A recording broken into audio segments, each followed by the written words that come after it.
The letter hit the table like a hammer. Gideon Hale didn't knock. He never did.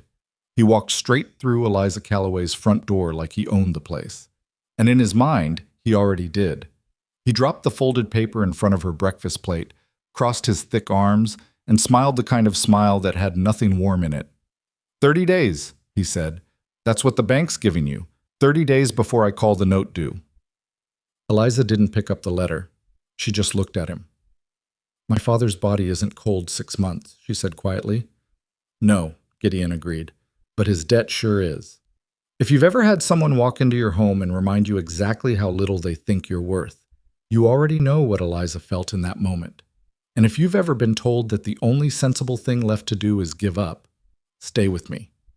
Because what Eliza did next with 180 unwanted chicks changed everything. Subscribe, hit that like button, and drop your city or country in the comments. I want to see how far this story has traveled. The morning. Gideon Hale walked into her kitchen was the morning Eliza Calloway stopped grieving and started calculating. That was the distinction she made later, sitting alone at the same table after he left, his letter still unfolded in front of her, the bacon she'd been frying gone cold in the pan.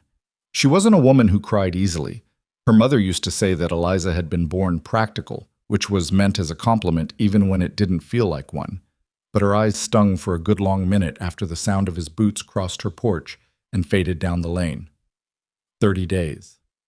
She'd known the debt existed. Her father, Leonard Calloway, had borrowed against the farm twice in the last decade of his life. Once after a particularly brutal hail season and once to replace the mule team that had both gone lame within the same terrible spring. He was a careful man, Leonard, not reckless. But careful men still hit walls they can't climb over, and he died in February without having climbed his. The note had passed to Gideon Hale because Gideon Hale collected notes the way other men collected land, quietly, patiently, and with tremendous interest in what happened next. Eliza was 31 years old. She had no husband, no brothers, and no particular fondness for the idea that either of those absences should be considered a problem. She was a large woman, solid and capable in a way that the town had opinions about, and she had spent her entire life on this farm doing work that most people around her assumed required a man's body to accomplish. She had always found that assumption more amusing than insulting. Mostly. The farm was 38 acres. It sat on the edge of Hatcher County in a part of Missouri that nobody had ever described as the good part. The soil was clay, dense, heavy, water-resistant clay that pooled after rain and cracked like old pottery in dry spells. Her father had coaxed adequate harvests from it for 30 years through sheer stubbornness and the kind of familiarity with difficult ground that only comes from having no alternative. But adequate was the ceiling. It had always been the ceiling. Eliza folded Gideon's letter and put it in the tin box where she kept important papers. Then she picked up the cold bacon with her fingers, ate it standing over the counter, and tried to think clearly. The farm had value. Gideon's interest in it proved that much. He wasn't a man who spent energy on worthless things. But the value he saw was in the acreage, not the soil. He wanted to absorb the land into his already considerable holdings, refence it, and either rent it out or sit on it until the county expanded in his direction. He'd been nudging her toward a sale since before Leonard died. Eliza had watched him do it. Small comments at the feed store about how difficult it was for a woman alone. Polite suggestions that she might consider something smaller, more manageable. The particular tone men used when they were trying to make you feel like their idea was your own. She had not taken the bait. Now he'd changed his approach. Eliza washed her hands, dried them on her apron, and went outside to walk her land.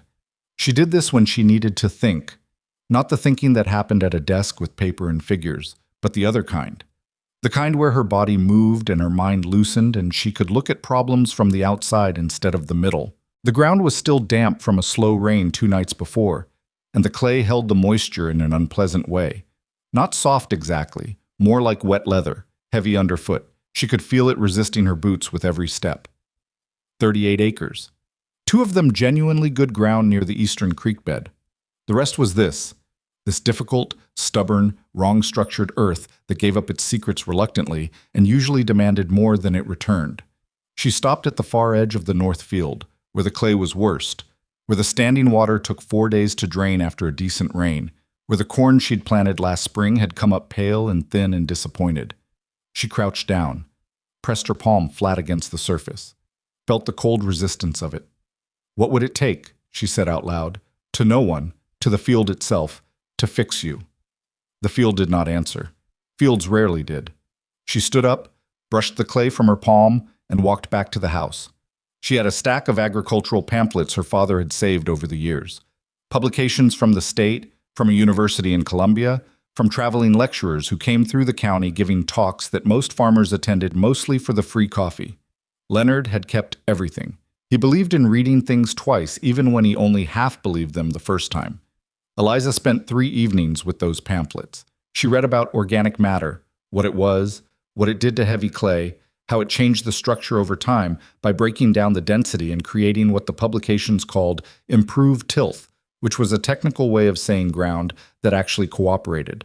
She read about manure, specifically the value of manure applied directly where it was needed, rather than hauled and spread with equipment she didn't have.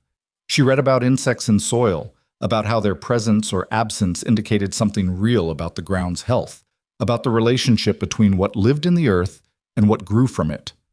And slowly, the way an idea forms when you're not quite looking at it directly, something started to take shape. She was still looking at it sideways on the 4th evening when Martha Bell knocked on her door. Martha was her closest neighbor. 60 yards of fence line and a shared well separated their properties. She was 15 years older than Eliza, a widow, the kind of woman who moved through practical difficulty the way water moves through a creek bed, not without resistance, but without stopping. She'd helped Leonard during his final months more than Eliza liked to admit, because admitting it meant confronting how close to the edge they'd actually been. Martha came in, set a covered dish on the counter without being asked, and sat down at the table. She looked at the pamphlet spread across it. She didn't say anything for a moment. "You've got that look," Martha finally said. "What look?" "The one your father used to get right before he did something the whole county thought was stupid." Eliza almost smiled. "I haven't done anything yet." "No, but you're about to." Martha pushed one of the pamphlets aside and settled her elbows on the table. "Gideon came by the feed store this morning, told Amos Pitcher that he'd extended you a formal notice and expected you'd be coming to him within the fortnight." The bluntness of it landed somewhere behind Eliza's sternum. She kept her face level. "He said that to Amos Pitcher. He said it to everyone in the feed store, which is the same as saying it to everyone in the county. That was Gideon's style. Not a confrontation, but a landscape shift. He didn't fight you. He changed the terrain around you until you were standing in a position you hadn't chosen. He'd been doing it for 20 years, and he was very good at it." "He wants people to know the farm is in trouble," Eliza said, "before I've had a chance to fix it." "Before you've had a chance to try," Martha corrected gently. There was silence. Outside, the wind moved through the half-dead hickory at the corner of the property, a sound Eliza had heard every night of her life and had somehow never found comforting. "There's a hatchery," Martha said. "Jeb Cutler's place, over near Millbury. He's in a bad way. Sick wife, bad season. He's got 180 chicks he can't afford to raise. He was asking around yesterday if anyone wanted them at cost." Eliza looked up from the table. 180 chicks, she repeated, plus whatever they'd cost to feed until they're big enough to work. "Everyone would think that was lunacy," Eliza said. "Yes," Martha agreed. "They would." Eliza was quiet for a long moment. She was looking at the pamphlet in front of her, the one about organic matter, about the relationship between what was put into the ground and what came back out. She was looking at the diagram of a field rotated in sections. Animals moved deliberately across specific patches, manure deposited directly rather than hauled, soil structure changed over time from the inside. "If I move them," she said slowly, thinking out loud more than speaking to Martha, "in groups, small enough groups that they're not overwhelming one section, built so they can be moved, skids maybe, old lumber, a wireframe, so every week or 10 days they're on a new patch, and they scratch. That's what they do. They scratch the surface. They disturb the hard cap on the clay." Martha was watching her. "They eat the insects," Eliza continued, "the grubs, the weed seeds, and they drop manure directly, right there, right where it's needed. No hauling, no spreading. The ground gets it where they're standing." "You'd need the pens to be bottomless," Martha said, "or you'd just be cleaning up waste inside a box." "Yes." Eliza's mind was moving quickly now, assembling pieces. Bottomless frames, heavy enough not to blow, light enough for me to move. Martha folded her hands on the table. The land by the north fence, where the clay is worst, you'd start there? The worst patch first, Eliza said. If it works there, it works anywhere on this property. And if it doesn't work? Eliza looked at her. Then I'm in the same place I'm in right now, only with chickens. Martha's expression didn't change, but something in it softened. I'll go to Millbury with you tomorrow if you want. You don't have to do that. I know I don't have to. The next morning they went. Jeb Cutler's hatchery smelled the way all hatcheries smell, warm and sharp and slightly anxious, the way a room full of living things always carries a kind of ambient urgency. Jeb himself was a thin man who looked like the last 6 months had taken 10 years out of him. His wife, he explained without being asked, had been ill since November.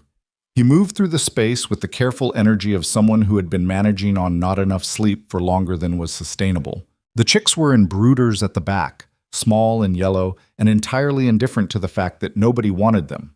180 of them. They filled the space with a sound like rain on a roof, that constant, soft collective noise the chicks make when they are warm and fed, and completely unaware that their future is being negotiated. Eliza stood in front of the brooders for a full minute without speaking. Every sensible financial calculation she could make told her this was a mistake. She had 30 days on a debt she hadn't paid.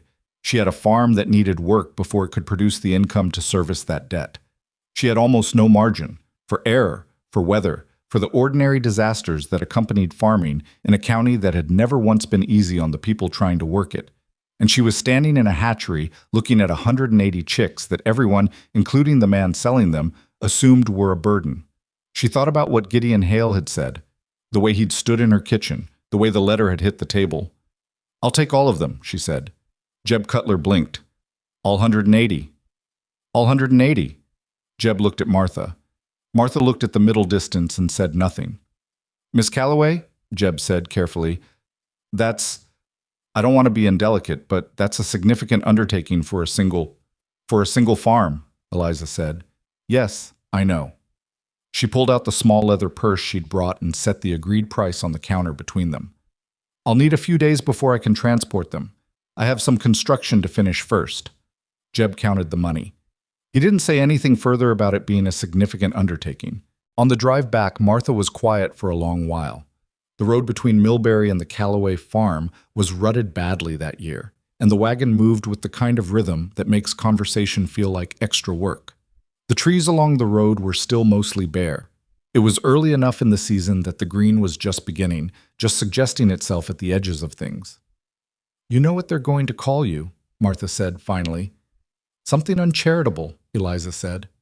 Something unkind, Martha corrected. You know that matters to people in ways it doesn't matter to you. It matters to me, Eliza said.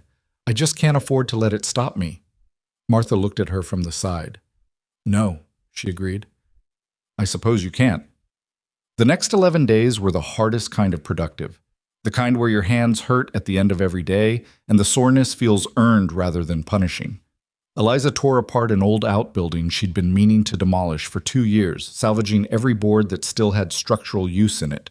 She borrowed a second pair of hands from the Greer boy 2 farms over, paying him in meals and a few coins she could barely spare, and together they built frames, 8 feet square, wire mesh sides, wooden skids at the base, no floor.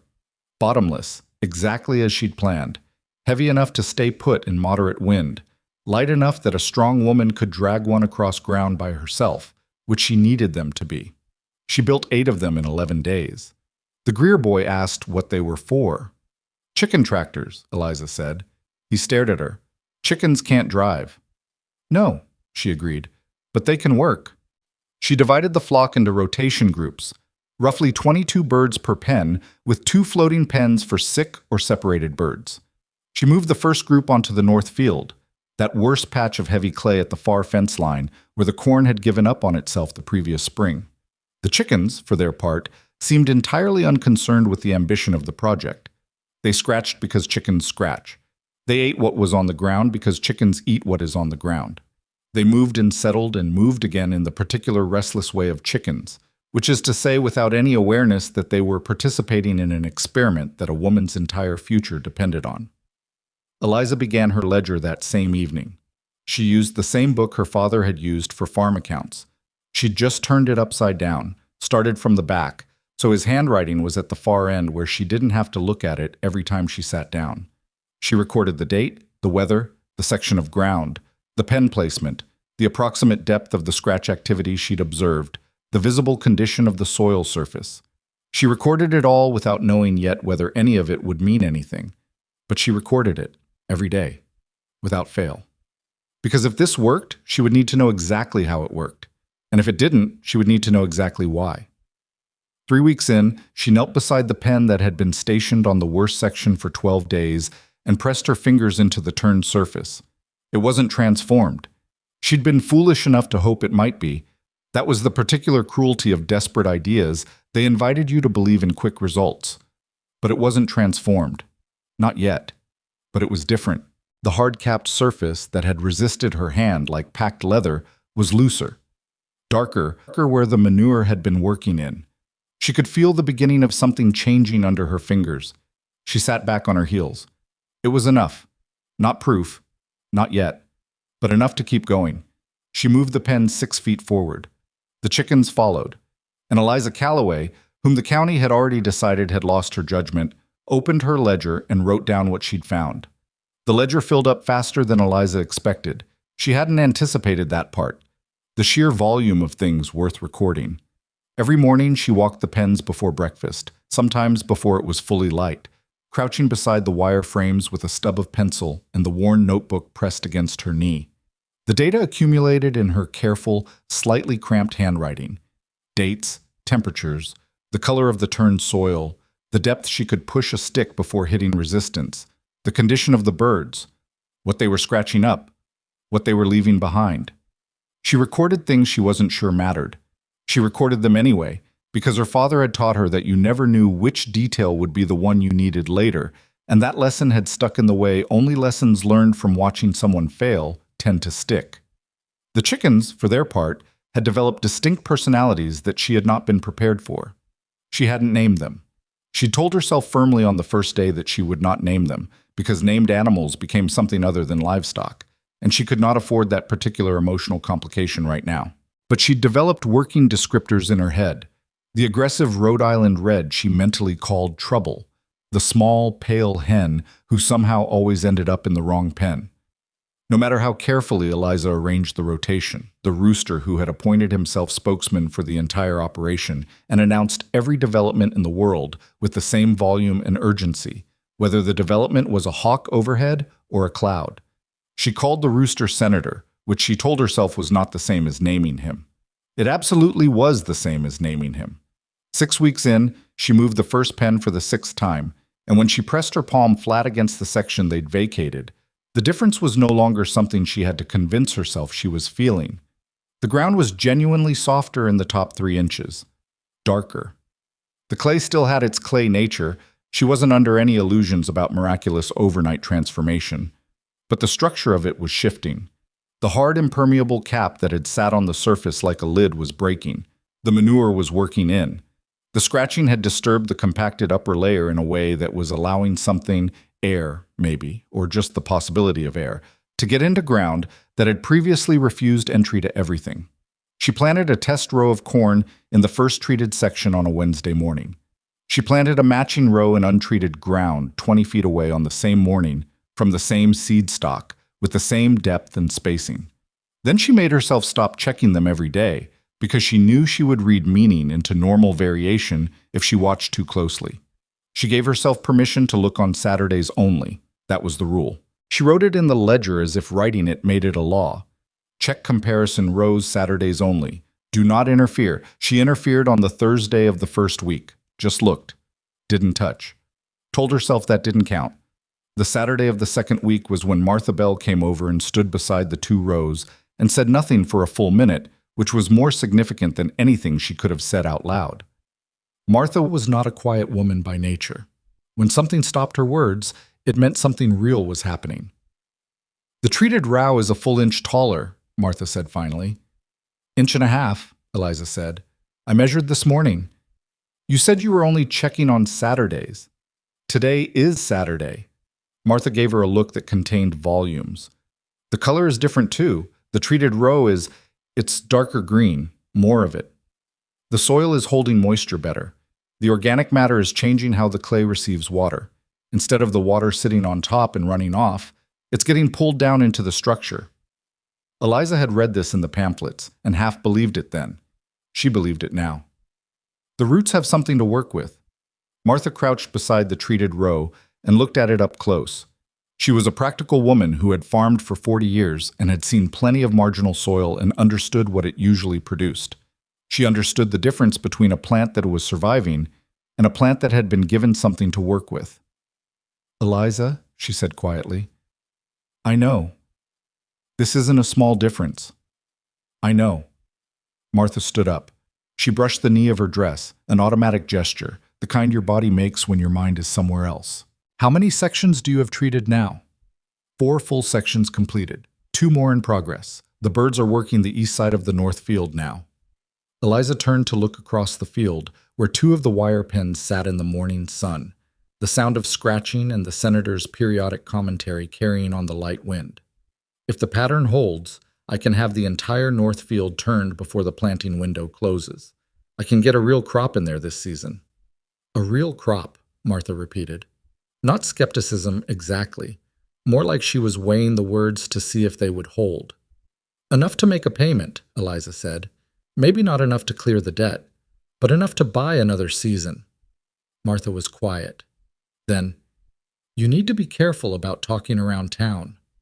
Eliza looked at her. About what? About how well this is going. The warning registered, but Eliza let it sit without immediately accepting it.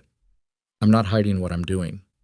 No, but there's a difference between not hiding something and handing Gideon Hale information about his competition before you're ready. Martha's voice was careful. She wasn't being dramatic, she was being practical, which was a distinction Eliza respected. He's been asking questions, at the store, at the mill, asking how the Calloway place is managing, how the flock is doing, what she's using all that lumber for. He's keeping track. He's always been keeping track. He's just more interested now than he was 2 months ago. Eliza turned back toward the field. The senator had apparently decided that the movement of one of the pens was an event requiring full announcement, and his voice carried across the acreage with the particular self-importance of something that had no idea it was a chicken. Let him keep track, Eliza said. By the time he understands what he's looking at, I'll have the results to prove it. This was the place where the conversation should have ended, where confidence would have closed the subject cleanly. But confidence was something Eliza practiced, not something she possessed naturally, and the truth was that the 30-day notice had become 22 days and then 15, and then the date had passed and Gideon had not, in fact, called the note due. He'd let it sit, which was worse in a way. The active uncertainty of not knowing when he would move was harder to carry than the clear deadline had been. He was doing the thing he was good at, changing the terrain. She'd written him a letter in the 3rd week, formal and brief, indicating that she intended to honor the debt and requesting an extension of terms given the farm's improving productive capacity. She'd used language from one of her father's old contracts because she didn't fully trust her own. The letter had cost her 2 nights of sleep to compose and another night to actually send. Gideon had replied in 4 days. He would consider the request. He would be in touch. He had not been in touch. 17 days of silence, and Eliza had learned to function inside that silence the way you learn to function with a low-grade ache. It was always there, and you were always aware of it, and the only option was to move anyway. So she moved. By the end of the 7th week, she had something she hadn't expected, help she hadn't asked for. It started with the Greer boy, Danny Greer, who was 16 and had helped her build the pens, and who had apparently told his father what he'd seen with the comparison rows. Tom Greer was a farmer who'd worked hard ground his whole life and had no particular interest in new ideas, but he had a great deal of interest in results, and what Danny described sounded like results. Tom showed up on a Tuesday morning while Eliza was moving a pen, and he stood at the edge of the field with his hat in his hands and asked if he could watch. She said yes. He watched for 2 hours without speaking more than 20 words. At the end of it, he said, "The drainage on our south corner is worse than anything you've got here. You think this would work on something that bad?" I think it would work on anything where the problem is the soil structure rather than the underlying geology, Eliza said. Your south corner, is it clay all the way down? Far as I've ever dug. Then yes, I think it would work. Tom Greer put his hat back on. He looked at the pens. He looked at the comparison rows. He looked at Eliza with the expression of a man who had spent his whole life being wrong about what the land could do and was not entirely comfortable with discovering he'd been wrong about a person too. I'll send Danny over to help on Thursdays, he said. No charge. I want to see how this comes out. Eliza accepted the offer because she was not in a position to refuse useful help on the grounds of pride, and because something in Tom Greer's quiet willingness to revise his assumptions moved her in a way she didn't fully analyze until later. The weeks had a rhythm now. Danny Greer on Thursdays, Martha most mornings for an hour or two, Eliza herself every remaining hour she wasn't sleeping. The pens moved on their schedule. The ledger filled. The comparison rows told their story with increasing clarity. By the 5th week after planting, the treated soil corn was nearly 3 inches taller than the control, darker in color, wider in the leaf, less stressed looking in the dry spells that periodically hit the county in early summer. It was the difference between a plant that was tolerating its conditions and a plant that had been given conditions it could actually use. Eliza stood in front of those rows a lot during this period, not in the way of someone admiring their work, more in the way of someone who keeps checking that what they're seeing is real, that it isn't some trick of light or wishful measurement, that the thing they've staked everything on is actually happening the way it appears to be happening. It was real. The trouble arrived on a Tuesday in late June, and it arrived, as trouble in small counties tends to do, in the form of words said in public. Eliza heard about it from Danny Greer, who'd heard it from his father, who'd heard it from Amos Pitcher at the feed store, which was the county's most efficient distribution system for information of all kinds. Gideon Hale had been in the store on Monday morning, and he'd been talking, casually, in that way of his that was never actually casual, about health concerns.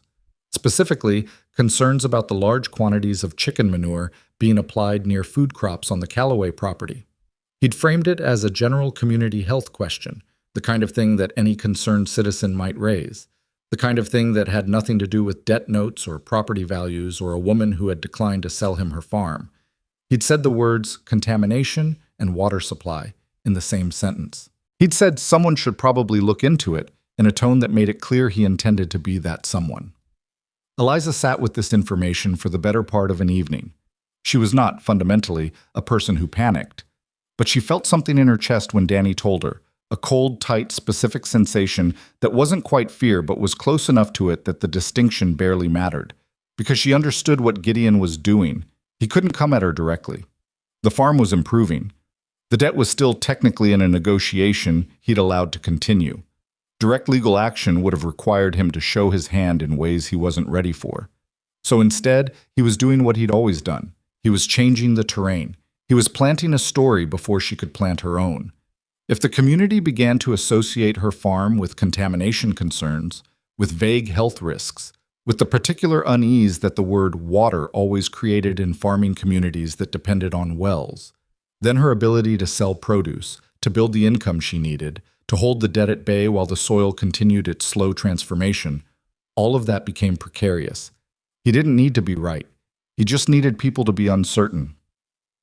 She stayed up that night until past midnight, sitting at the table with the lamp and her ledger and her father's agricultural pamphlets and a cold cup of coffee she'd forgotten to drink. She was trying to figure out what she had and what it would take to make what she had mean something to the people who needed to be convinced. She had data. She had careful, consistent, dated records of soil conditions, pen placements, planting dates, crop development. She had measurement. She had the comparison rows, which were currently standing in a field available for anyone to walk up and look at. What she didn't have was anyone official saying those things mattered. The thought arrived slowly, the way thoughts that change direction arrive, not as a sudden idea, but as a gradual recognition of something that had been obvious all along. She needed someone with authority over the subject to look at what she'd built. Not to validate her personally. She didn't need that, or anyway she'd learned not to need it, but to put official weight behind the measurements she'd been taking for 2 months. If Gideon was going to use vague authority to raise vague concerns, she needed real authority to counter with real findings. She wrote a letter that night to the county agricultural office. She addressed it to the examiner, whoever that currently was, requesting a professional soil inspection of her property. She described the nature of her farming operation, the movable pen system, the duration and method of application, the comparison test she'd established.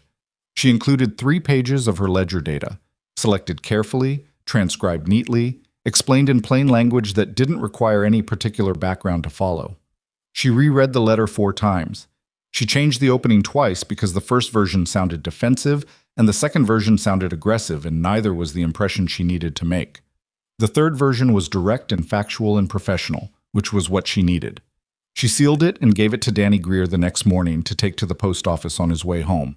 Then she went back to work, because the most important thing she could do right now, more important than the letter, more important than worrying about what Gideon had said at the feed store, was to keep the pens moving and keep the soil changing and keep the ledger filling, because the only argument that was going to matter in the end was the one that was growing in the ground.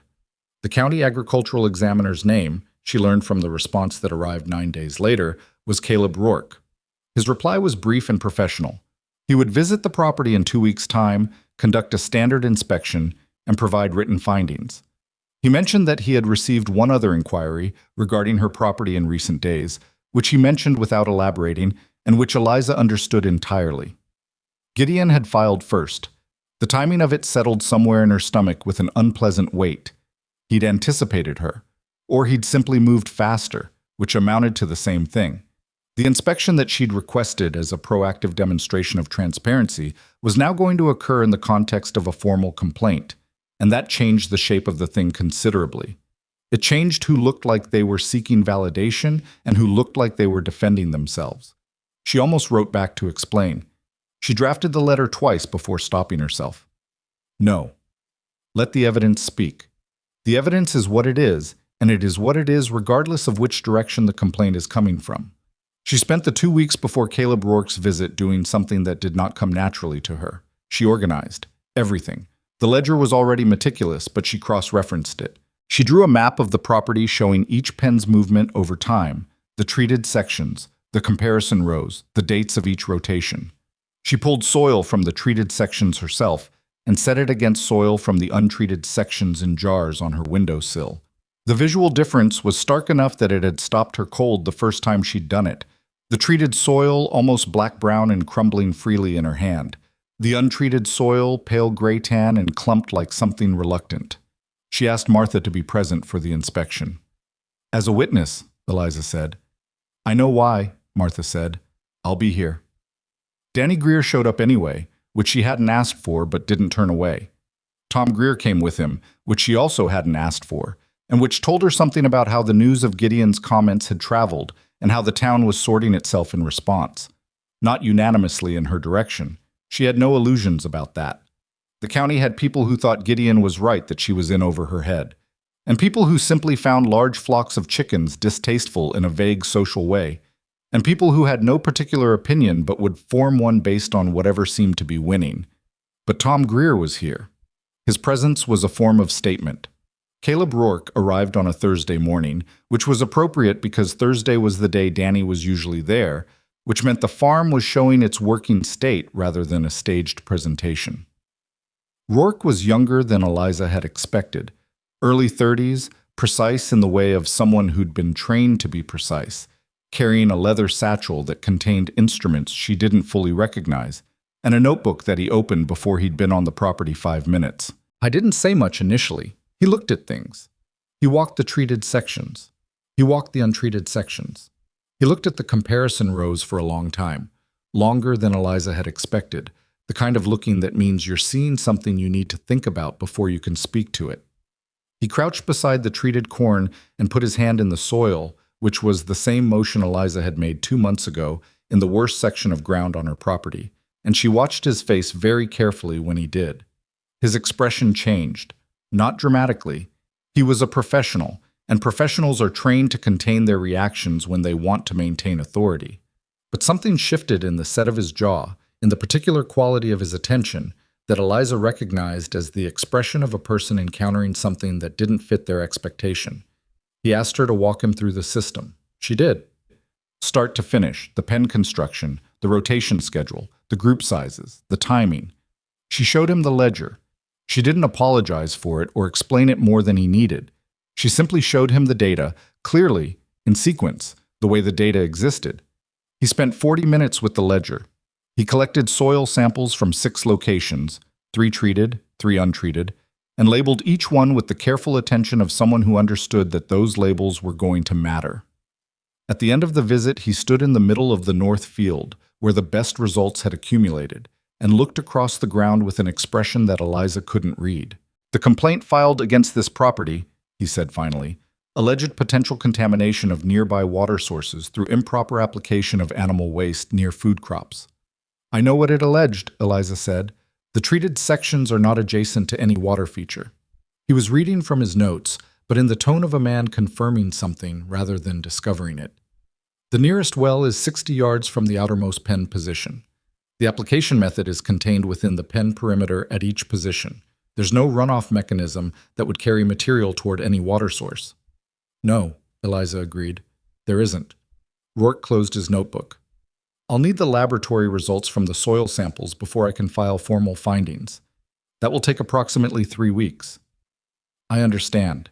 He looked at her directly for the first time with full attention rather than the professional partial attention he'd been giving her. He was measuring something. She let him.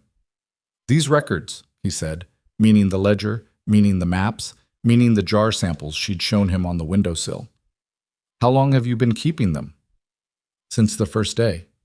"Every day?" "Every day." He nodded slowly.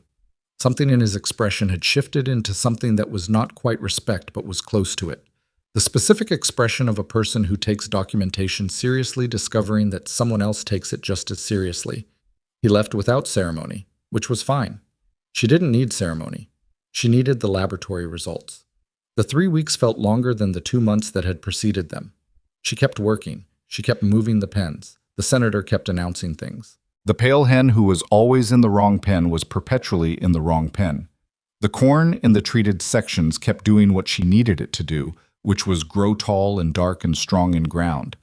That 2 months ago had been producing pale, struggling plants that looked like they were apologizing for existing. She didn't sleep well. She didn't eat as much as she should. She snapped at Danny Greer twice for things that weren't his fault, and apologized both times, which he received with the philosophical tolerance of a 16-year-old who had sisters and was accustomed to adults under stress. Martha noticed the weight loss and brought food without making it a conversation, which was one of the things Eliza was most grateful for in those weeks. The talk in town had not subsided. If anything, Gideon's comments had taken on a life of their own in the way that concerns about water and health always do. People added to them, in the innocent way that people add to worrying stories without meaning to cause damage. By the time a concern is passed through 7 people, it has usually lost its original qualifiers and kept its original alarm, and someone should probably look into it. Becomes, there's an investigation, becomes, there are real problems out there, with a fluency that has nothing to do with malice and everything to do with how human beings process uncertain information. She heard some version of the rumor from 3 separate sources within the same week. She responded to none of it directly. Not because she was indifferent to what people thought, she wasn't, no matter what her expression sometimes suggested, but because she understood that responding to rumors with words was like trying to hold water in your hands. You couldn't win that way. The only currency that would close this argument was evidence, and the evidence was in a laboratory in the county seat, and she could not make it arrive faster by worrying. So she did what she'd done since February. She kept moving forward on the only thing she could actually control. The day the formal findings arrived, it was raining. Not dramatically. A gray, steady, midsummer rain that had been coming down since before she woke up, and showed no sign of stopping. She stood at the door and watched Danny slog up the lane with the envelope, which he held over his head as if the paper inside was more valuable than his dignity, which she supposed it was. She took the envelope. She did not open it immediately. She set it on the table and made coffee and sat down and let herself be still for 30 seconds, which was the closest she came to ceremony in her private life. Then she opened it. Caleb Rourke's findings were 6 pages long. He had written them in the formal language of official reports, which was dense and specific and took some effort to navigate, but Eliza read every sentence of it twice. The treated soil samples showed organic matter content significantly elevated above the untreated baseline. The pH had shifted toward a more productive range. The density of the upper soil layer had decreased measurably. The workable depth, the depth at which roots encountered workable rather than compacted material, had increased in every treated sample. There was no evidence of contamination, no evidence of improper application, no measurable impact on water quality in any sample taken from the relevant watershed area. The complaint, in Rourke's careful official language, was not substantiated by the physical and laboratory evidence gathered during inspection. Eliza put the report down on the table. Outside, the rain came down, steady and unhurried, the way rain does when it has no opinion about what it's falling on. She'd been awake since 5 in the morning, and it was now past 10, and she had pens to move and a ledger to update, and Danny Greer was standing awkwardly in the doorway, not sure if he should leave or stay. Martha Bell would probably be here within the hour, rain or no rain, because Martha had an uncanny sense for timing. Eliza picked up the report again. She read the section about the soil samples one more time. Then she looked up at Danny, who was dripping quietly onto her floor. "It's good news," she said. He exhaled. "Yeah?" "Yeah." She stood up, tucking the report under her arm. "Go check on the pen by the east fence. The senator's been trying to get under the wire on that side, and I need to know if he's succeeded." Danny went. Eliza stood in her kitchen with the formal exoneration of her experiment under one arm and a cold cup of coffee in her hand, and she let herself feel the relief for exactly the amount of time it took to drink the coffee. Then she put on her coat and went out into the rain to keep working. Because the report was the end of one fight. She understood that the fight with Gideon Hale was not over. The complaint being dismissed did not change the debt. It did not change his fundamental intention toward her property. It meant she had won the first engagement in a longer contest, and she was practical enough to know the difference between a battle and a war. But the corn was growing, the treated soil was building, the ledger was full, and for the first time since the morning, Gideon Hale had dropped that letter on her breakfast plate. Eliza Calloway felt something that was not merely the absence of panic. She felt like she had ground under her feet, real ground, ground she'd made. She moved the pen 6 feet forward in the rain, her boots pulling in the clay with every step, her hands cold on the wooden skids. The chickens inside moved with the pen in their usual indifferent way, resettling themselves with brief complaint and then returning to the business of scratching. The senator announced something. Eliza wrote it down. Caleb Rourke's report hit the county the way a stone hits still water. The initial impact was contained, but the rings kept spreading outward long after the stone had settled. Eliza had sent a copy to Gideon Hale the same day she received it. She hadn't added a letter. She hadn't written a single word of commentary or explanation or satisfaction.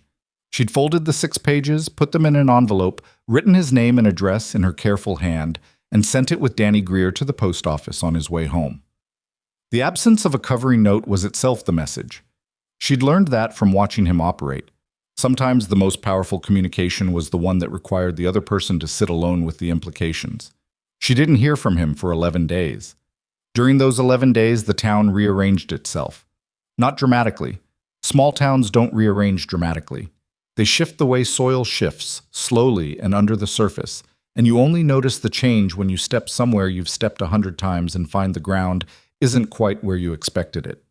The feed store had different conversations than it had 2 weeks before. The complaint that Gideon had filed and that Caleb Rourke had dismissed was not a secret. Official county findings rarely were, and the specific language of not substantiated by the physical and laboratory evidence had a way of making the original concern look like something other than civic responsibility.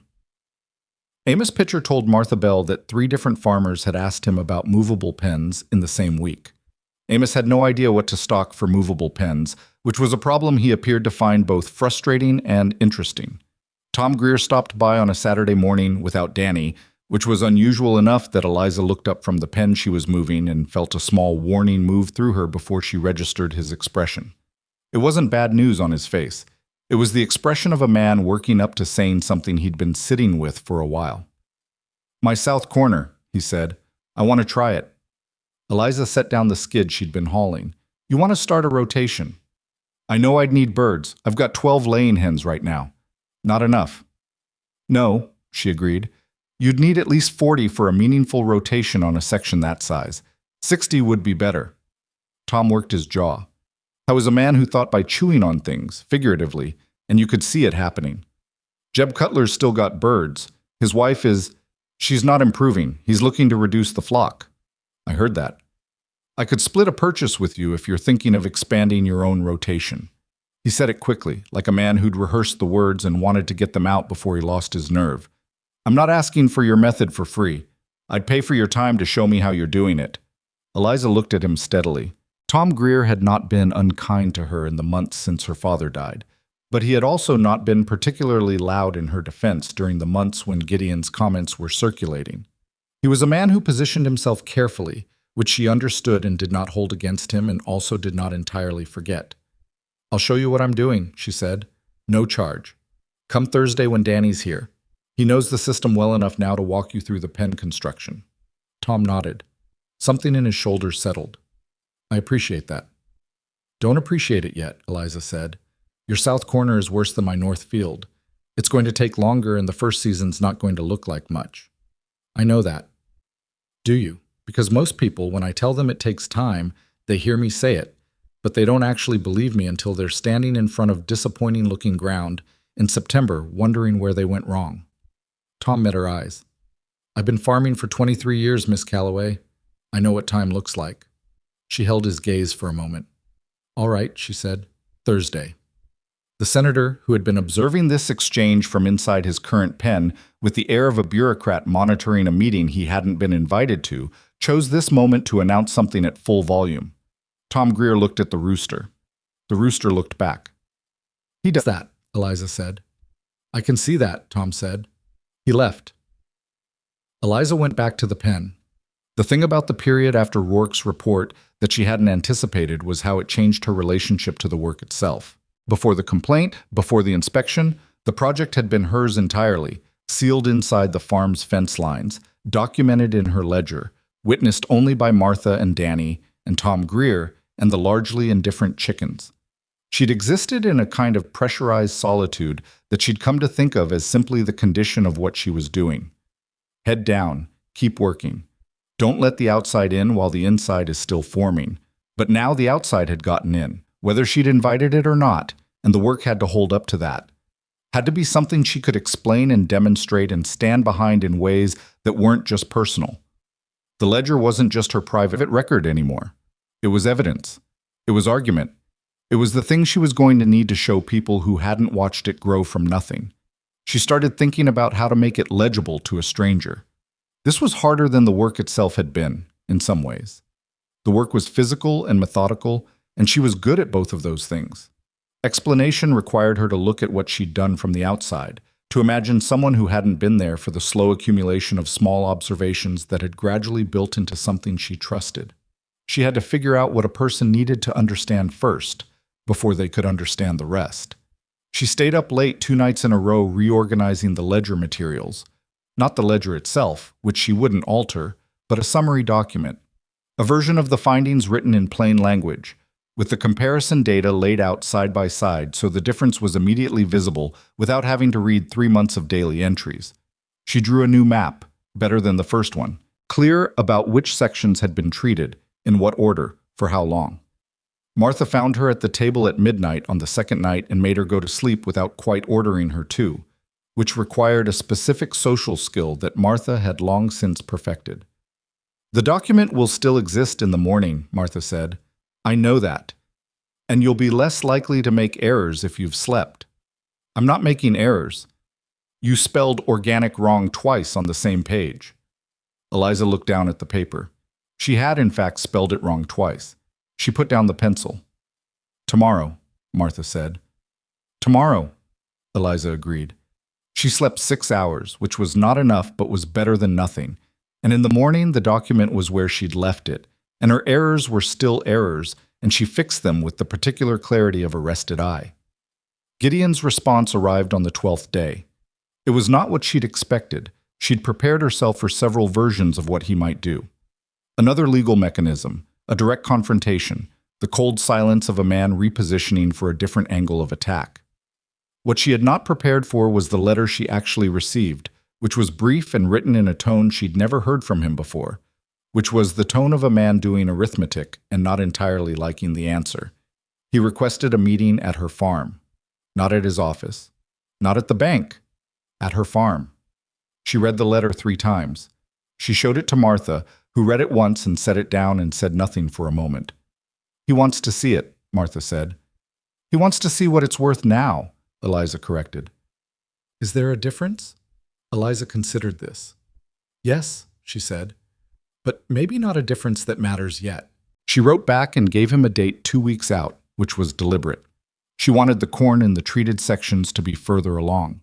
She wanted the visual difference between the treated and untreated ground to be as stark as it could get, because Gideon was a man who responded to things he could see, and she intended to show him something worth seeing.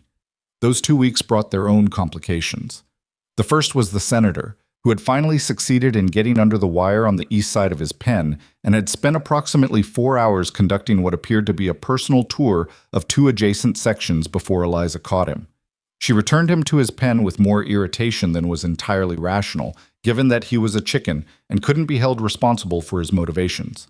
She reinforced the wire. She wrote in the ledger, "Check wire integrity all pens. Senator has demonstrated that existing tension insufficient."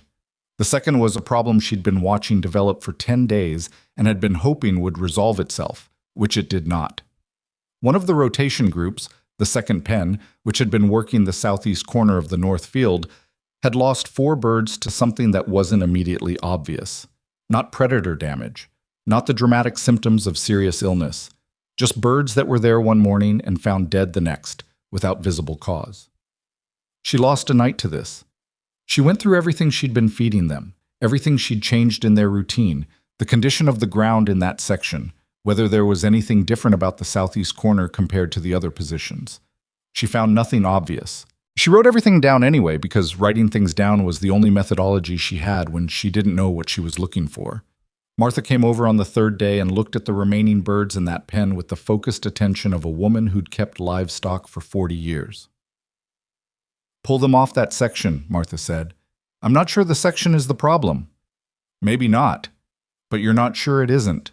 Martha crouched beside the pen and studied the ground. "What were you feeding this group specifically?" "Same as the others. Grain mix from Amos, supplemented with whatever they're scratching up." "Is this section different from the others in terms of what's in the ground?" Eliza thought about it. "There was an old fence post rotted out here. I pulled it last fall. The ground around it—" She stopped. "What treated the post?" Martha asked. "I don't know what the original owner used on it. Could have been anything." Martha stood up. "Move the pen. Send the 4 dead birds to the county extension with a note. Rourke might have someone who can tell you something." "It'll make me look like I'm having problems." Martha looked at her steadily. "You are having problems. Everyone who farms has problems. The question isn't whether you have problems. It's whether you handle them properly or pretend they don't exist." She paused. "You want to be taken seriously as someone who knows what she's doing. Someone who knows what she's doing asks for expert help when she needs it and documents it when she does." This was the thing about Martha Bell that Eliza found both invaluable and occasionally maddening. She had a way of saying the thing that was true in a tone that allowed no argument, not because she was forceful, but because the truth itself had a weight that her voice simply agreed to carry. Eliza moved the pen. She sent the birds to the county extension with a note that was factual and direct and did not apologize for the situation. The response came back a week later, probable toxic ingestion, likely related to residual chemical treatment in old timber. Not a rotation problem, not a management problem. An environmental variable that predated her operation and that her operation had in fact helped surface by changing how the ground was being worked. She added this to the ledger under a new section she headed Variables and Anomalies. She updated her summary document. When Gideon Hale drove onto her property on the agreed morning, Eliza was in the north field moving a pen, and she did not stop to greet him. She finished what she was doing first. This was not rudeness. It was a statement about whose time mattered here, on this ground, and she made it deliberately and without apology. He stood at the edge of the field and waited. He was dressed as he always dressed. Good fabric, nothing flashy, the clothes of a man who wanted you to know he had money but didn't need you to be impressed by it. He had his hat in his hand. He looked at the field. By the time she walked over to him, she'd had a chance to study his face from a distance, and what she saw there was not the expression she'd expected. She'd expected the calculation he usually wore, the particular professional assessment of a man who was always measuring what something was worth to him. What she saw instead was something quieter than that. He was looking at the corn in the treated sections, the way you look at something that has surprised you before you've had time to decide how to react to being surprised. "Miss Calloway," he said. "Mr. Hale." Neither of them said anything for a moment. The senator predictably filled the silence. "The difference," Gideon said, and gestured toward the two sections, the pale, struggling control corn and the taller, darker treated crop. "Is that wide in the same field?" "It is." He walked toward the treated section without being invited. She let him. He stood beside the corn and looked at it up close in the way that Tom Greer had done and that Caleb Rourke had done, the way that everyone who came to look at it eventually did. You needed to be physically next to it to understand the scale of the difference. Looking at it from a distance, you could tell yourself it was lighting or your eyes or wishful measurement. Standing next to it, with the healthy stalks reaching past your shoulder and the failing stalks visible 20 feet away barely reaching your chest, there was no charitable interpretation available. "The examiner's report," Gideon said, still looking at the corn. "The soil organic matter figures. Yes. Those are from this field. And the surrounding sections. I've treated approximately 22 acres now. The north field is the furthest along." He turned and looked at her. She held his gaze without difficulty. She'd had a lot of practice holding his gaze, and she'd stopped finding it intimidating sometime around the third week of moving pens, when the work had given her something solid to stand on. "You know why I filed that complaint," he said. It wasn't a question, but she answered it. "Yes." "I want to tell you something," he said. He put his hat back on and adjusted the brim in a gesture that was almost self-conscious, which she'd never seen from him before. "I've been in this county for 23 years. I've seen a lot of farms go under, a lot of people who thought they had an idea that would fix things, and didn't." He paused. "I had every reason to believe this was going to be another one of those situations." "You had every reason you'd given yourself," Eliza said, "which isn't the same thing." Something moved across his face at that. Not anger. Closer to the expression of a person who's been told something accurate by someone they'd underestimated and is deciding what to do with the accuracy. "No," he said, "it isn't the same thing." They stood in the field for another minute. Around them, the farm continued its operation. The sound of chickens in the pens, the particular quiet industry of a place that was working. Danny was visible in the far section, moving the morning water. Martha was probably somewhere on the property, though Eliza hadn't seen her yet today. "The debt," Gideon said finally. "Yes," Eliza said, "the debt. The property value has changed since your father borrowed against it." He said it carefully, like a man reading from a document he was composing in real time. "The soil remediation you've demonstrated and documented, which matters, changes what this land can support in terms of productivity, which changes what the land is worth." "Yes," she said, "it does." "I'd like to renegotiate the terms of the note." She had prepared herself for this possibility. She'd talked through it with Martha 3 times, running different versions of the conversation, trying to identify the places where she might be vulnerable to agreeing to something that seemed better, but wasn't. She knew what she needed the terms to be. She knew what she could afford to give up and what she couldn't. She'd written it down, the way she wrote everything down, because writing things down was the only reliable way she had to keep herself from being moved by the pressure of a moment into a position she'd regret later. "I want the repayment schedule extended by 2 years," she said, "at the same interest rate, not renegotiated upward. I want a written acknowledgement that the complaint filed with the county was resolved without substantiation, attached to the loan documentation. And I want first right of refusal on any adjacent parcels you hold in this section if you decide to sell." Gideon blinked. That last condition had genuinely surprised him. She could see. Good. It was supposed to. "The adjacent parcels are, the Whitmore parcel to the north is clay soil, same structure as mine, same problems, same potential. The Foster Quarter section to the east has the same situation. If what I'm doing here continues, and it will continue, Those parcels become considerably more valuable to me than to anyone else who might want them, because I already know how to fix them." She kept her voice level, factual. "I'm not asking for them now. I'm asking for the right to purchase them at fair market value if you choose to sell." Gideon was quiet. She waited. She'd learned from watching him that impatience was the wrong tool in a negotiation with a patient man. "The extension and the written resolution," he said, "I can agree to today. The right of refusal on the parcels. I need time to consider that." "How much time?" 2 weeks. 10 days, she said. He looked at her. Then he did something she hadn't seen from him in 6 months of dealings. He almost smiled. Not the cold smile of the morning he'd put the letter on her table. Something different, reluctant and genuine in equal parts. 10 days, he agreed. He left the way he'd arrived, without particular ceremony, walking back to his wagon across the edge of the field. She watched him go. She didn't feel triumphant, which surprised her a little. She'd expected triumph to feel like something, and instead it felt mostly like the end of one kind of wait and the beginning of a different kind of calculation. 10 days was 10 days. She turned back to the field. Danny Greer was watching from the far section with the careful effort of a 16-year-old pretending he hadn't been watching. "Everything all right?" he called. "We'll see in 10 days, she called back. She picked up her ledger. The summer moved forward with the particular momentum of a season that has found its direction. The treated sections continued their slow, cumulative change, not a miracle, never a miracle, but a consistent and measurable shift that showed up in the data every time she checked it and refused to stop showing up. The corn in the north field grew into the best crop she'd put into this ground since she'd been old enough to plant a seed. Not perfect corn. There were sections where the results were uneven, where the rotation hadn't been in long enough yet, where the difference between treated and untreated was visible but not dramatic. She put those sections in the ledger too, without smoothing the results in any direction. Tom Greer came Thursday with his own ledger now, a brand new one that still had that stiff-page smell of a book that hasn't been used yet. And he and Danny worked through the south corner rotation with the focused attention of men who had decided something mattered and intended to do it properly.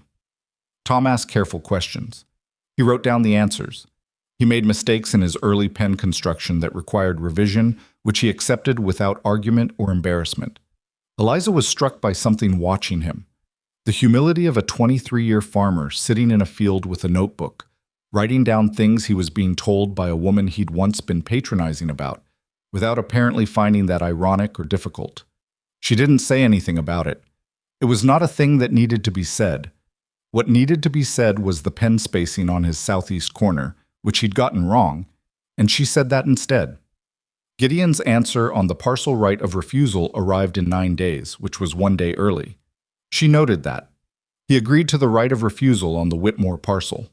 The Foster Quarter section, he said, was already in discussion with another party, a detail she had no way to verify, and therefore had to decide whether to dispute or accept.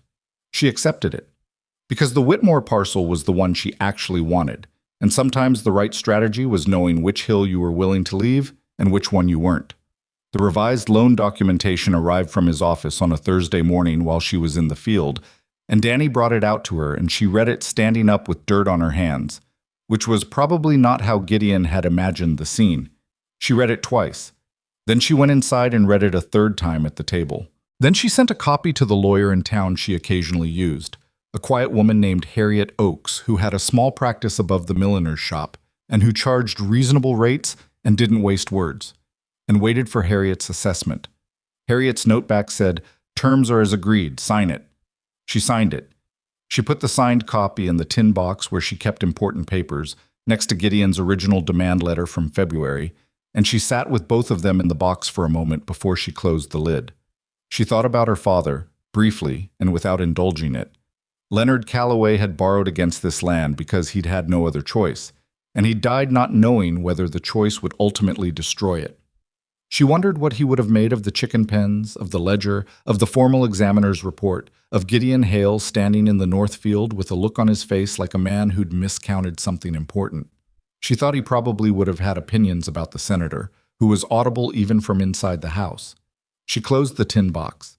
She went back to the field. The thing that happened next was the thing she'd been least prepared for. which in retrospect she should have anticipated because it was the natural consequence of everything that had come before it. Caleb Rourke sent her a letter in late August. Not an official county communication, a personal letter written in a slightly less formal register than his reports, which told her he'd been thinking about the inspection and its results in the weeks since, and had shared the summary she'd prepared with a colleague of his from the State Agricultural College. His colleague, a researcher named Thomas Avery, had expressed significant interest in the methodology and the documented outcomes and had asked whether Miss Calloway would be willing to receive a visit. Eliza read this letter at the kitchen table. Then she read it again. Then she set it down and looked out the window at the north field, where the late summer corn stood in the treated sections at a height that she'd stopped being surprised by only recently.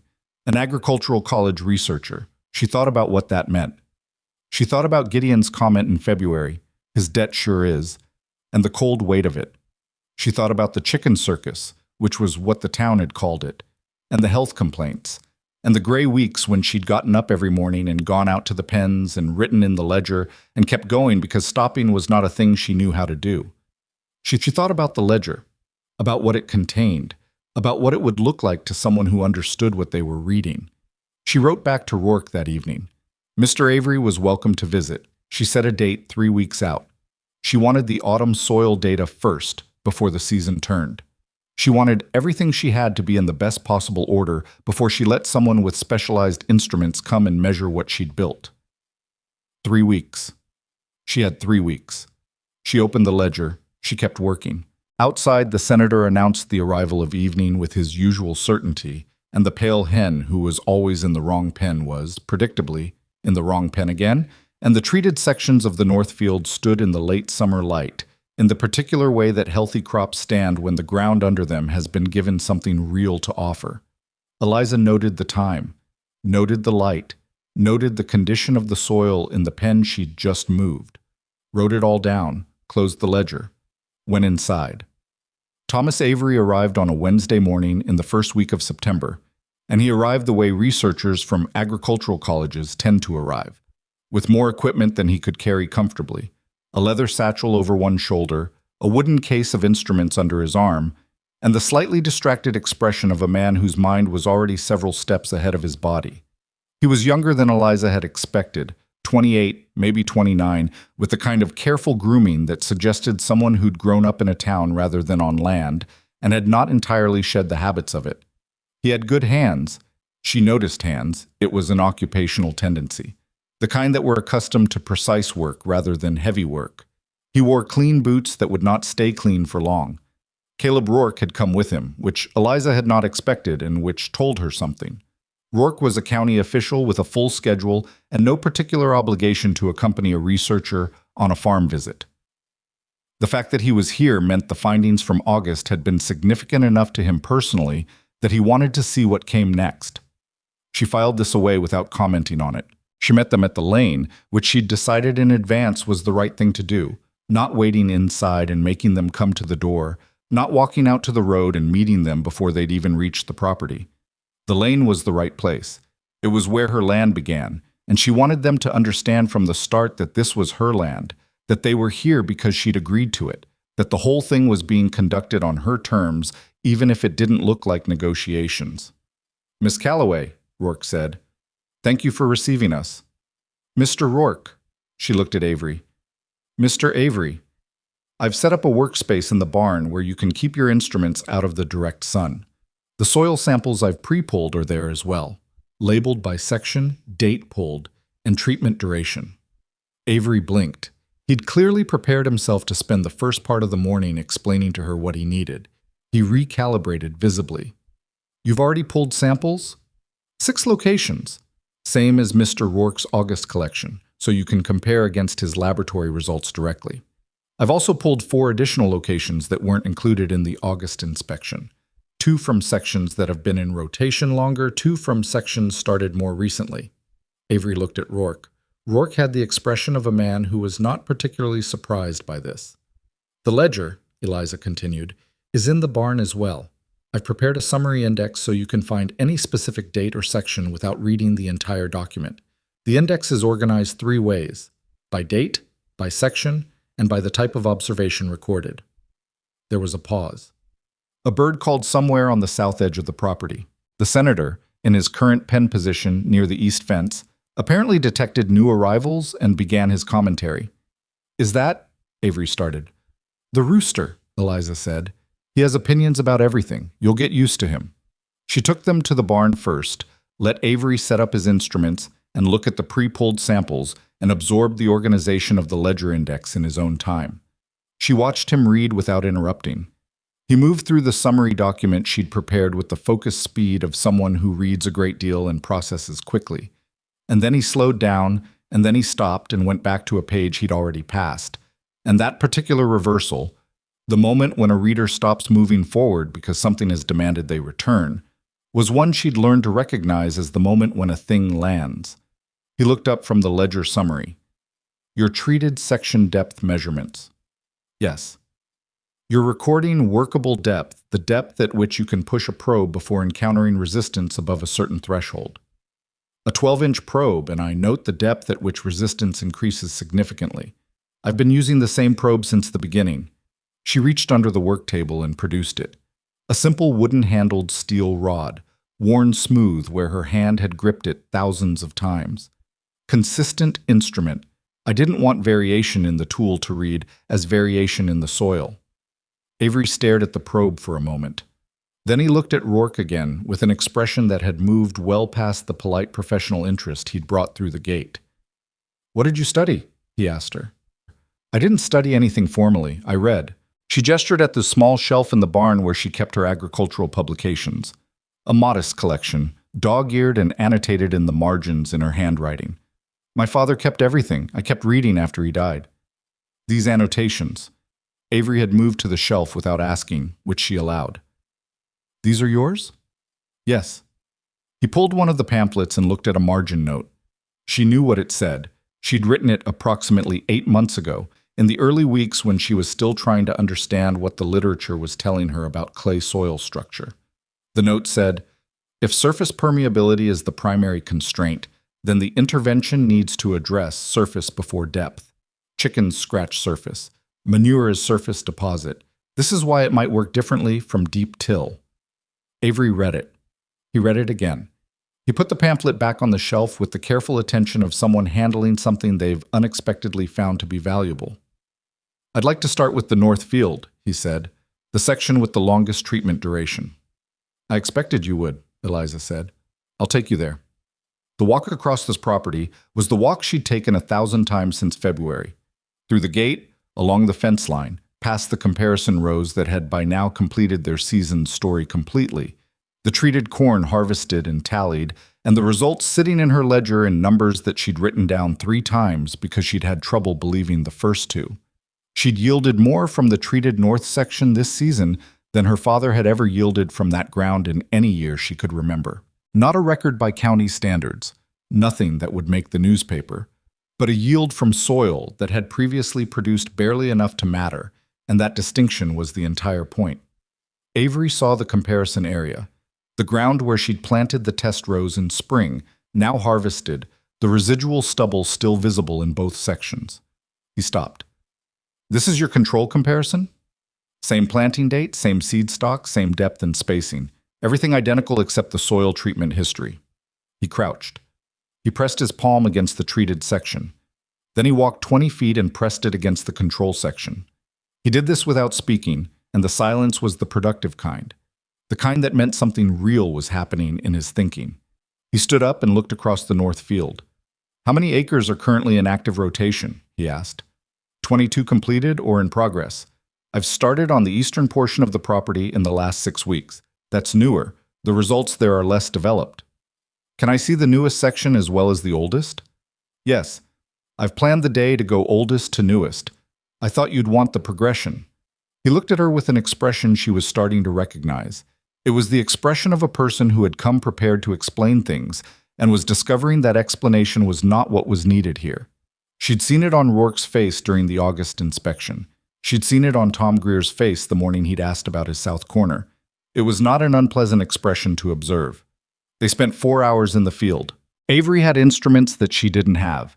A proper penetrometer that measured soil resistance in quantified units, rather than the approximate probe system she'd been using, a device for taking pH readings in the field rather than waiting for laboratory results, a moisture retention gauge that she'd never seen before, and that he explained with the careful thoroughness of someone who genuinely enjoyed explaining things and had learned to check first whether the other person actually wanted the explanation or just the results. She wanted the explanation. She asked questions that slowed him down in the most productive way. Questions that weren't about the results, but about the mechanisms, about why the instruments worked the way they did, about what the numbers meant in terms of what was actually happening in the soil structure. At one point, he stopped mid-explanation and looked at her directly. "Have you considered formal study?" he asked. "I'm 31 years old," she said, "and I own a farm." "The college has—" "Mr. Avery, I don't need a college to do what I'm doing. I need this field." She said it without heat, just as a fact. "What I would appreciate is knowing whether what I'm measuring with my probe corresponds to what you're measuring with your penetrometer." He accepted the redirect without argument. He was, she was noticing, a man without much ego about being redirected, which she appreciated considerably more than she would have expected to. The penetrometer readings in the treated sections were dramatically different from the control sections. He showed her the numbers. She wrote them in the ledger alongside her probe readings from the same locations, and the correspondence between her approximate method and his precise instrument was close enough that she let herself feel privately satisfied about that for approximately 30 seconds before moving on. Rourke had been mostly quiet through the morning, observing, occasionally asking a question. He and Avery conferred in low tones at one point near the comparison area, a conversation Eliza did not try to overhear, which was not because she wasn't interested, but because she'd found that conversations people thought were private were often more informative when you let them finish before you heard the conclusions. Rourke came over to where she was recording in the ledger. He stood beside her and watched her write for a moment. "The August findings," he said. "I want to be clear about something." She looked up. "When I filed my report, I had the laboratory data, the organic matter percentages, the pH shift, the density measurements." He paused. "What the laboratory data doesn't show is the rate, the speed at which these changes have accumulated. I knew it was a short timeline from the start of your operation to my inspection. But looking at the progression today, from the oldest sections to the newest, the rate of change is faster than the literature I've read would have predicted." "The chickens are doing more than the manure," Eliza said. "That's what I think. The scratching is mechanically disrupting the surface cap. The manure is the organic matter input, but the scratching is what's allowing it to penetrate. A clay cap that's intact resists any amendment from the surface. A clay cap that's been mechanically worked 10,000 times a day for 2 weeks is a different thing." Rourke was quiet for a moment. "Has anyone written that down?" he said. "That specific mechanism. Not that I've found in anything I've read." "It should be written down." Eliza looked at him. She was aware of what he was suggesting. She was also aware that suggesting something and the thing happening were separated by a considerable amount of work, and she had a farm to run. "I'm writing it down every day," she said. "In the ledger." "I mean published, formally." She didn't answer that immediately. She looked back at the field, at Avery, who was taking a reading near the oldest section with the careful posture of someone getting numbers he hadn't expected. "Let's see what Mr. Avery's instruments say first," she said. Avery's instruments said a great deal. He spent the afternoon in the barn with the pre-pulled samples and his laboratory kit, a portable version of what his college had in its full facility, capable of preliminary analysis that would be confirmed by the full laboratory later. He worked methodically and without conversation while Eliza did her afternoon pen moves, and Danny Greer, who had arrived at his usual Thursday time and been visibly startled to find 2 strangers on the property, moved through his routine with the studied casualness of a young man trying to appear unimpressed. Martha Bell arrived in the mid-afternoon without announcement, took in the situation, and without being asked went to the kitchen and produced enough food for 4 people from what appeared to Eliza to be nothing, which was a skill Martha had, and that Eliza had stopped questioning. They ate at the outside table near the barn, all 5 of them, a configuration that was slightly awkward, and became slightly less so as the food achieved what food achieves in circumstances of mild social uncertainty. Avery ate with the focused efficiency of someone who'd forgotten to eat earlier in the day and was rectifying it. Rourke and Martha discovered they had a mutual acquaintance in the county extension office and spent 10 minutes on that. Danny ate twice what anyone else did and said almost nothing, which was his ordinary mode of operation. Eliza ate and watched and let the meal do its work. It was Martha who broke the comfortable pause that followed, in the way Martha had of identifying exactly the right moment to push something forward. "So," Martha said, looking at Avery, "what did you find?" It wasn't a question. Martha's tone rarely made questions. Avery set down his fork. He looked at Eliza rather than Martha, which was correct. She was the one whose land it was. "The preliminary results are consistent with the August laboratory data. The treated sections show organic matter accumulation well above what I'd expect in natural soil development over the same period." He paused. "The depth measurements are what I didn't expect. Workable depth in the oldest sections is measurably greater than in the untreated sections, which means the change isn't just in the surface chemistry. It's in the physical structure further down." "The roots are going deeper," Eliza said. "Yes, because the structure below the surface is changing. The amendment isn't just sitting on top, it's working its way down through the mechanical disruption." He glanced at his notes. "Which is what you described to Mr. Rourke this morning." "The scratching does what tillage can't," Eliza said. "Tillage works a fixed depth. The chickens work the surface constantly, at irregular patterns, without compacting the soil beneath the working zone the way equipment does. Every pass of a plow compresses the subsoil. The chickens don't weigh enough to do that." Danny looked up from his food at that, with the expression of someone hearing something for the first time that they immediately recognized as true. "I'd want the full laboratory results to make any formal claims," Avery said. "The preliminary analysis is encouraging, but it's not publication ready." "How long for the full results?" 3 weeks for the standard battery, 5 if we add the structural analysis I want to run." "5 is fine," Eliza said. "I'm not going anywhere." Avery nodded. Then he said, "I'd like to come back." "For the autumn soil data?" "For that. And I'd like to document the full season's progression, if you're willing. The spring planting cycle, the summer rotation, the autumn data. A complete documented cycle." He was looking at her steadily now. "There's a publication opportunity here that I think Mr. Rourke mentioned to you. I want to be direct about that. I have professional interest in this. The methodology you've developed is not something I've seen documented elsewhere. If the full laboratory results support the preliminary analysis, this is worth putting in front of other researchers." Eliza considered this carefully. She understood what he was offering. She also understood what it cost. The repeated visits, the time, the additional transparency about her operation during a period when she was still consolidating her position with Gideon, still establishing the farm's new reality and the county's understanding of what her land was and what it could do. It was one thing to have Rourke's official inspection on record. It was another to have an ongoing research presence on the property, measuring things, publishing findings, turning what she'd built into something that existed in a world beyond her fence lines.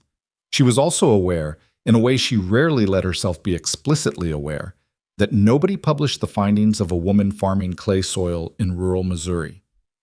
Unless the findings were extraordinary enough to make the alternative look ridiculous, which meant that if Avery was willing to put his name and his college's instruments behind this, the findings were extraordinary. And extraordinary findings attached to her name, in print, in an agricultural publication that other researchers read. That was a form of protection that no debt renegotiation and no examiner's report could fully provide. It made the farm's work real in a way that existed outside Gideon Hale's ability to reframe. "You can come back," she said. "I have conditions." "Tell me," Avery said.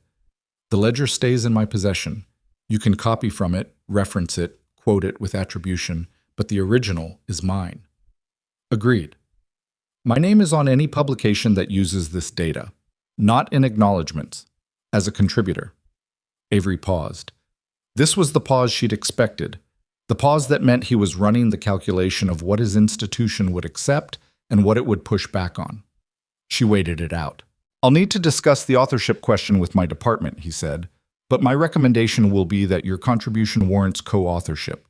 I want to be honest. There may be institutional resistance, but I'll advocate for it." "If there's institutional resistance," Eliza said, "I'd like to know about it directly rather than after a decision has been made." "You'll know," he said.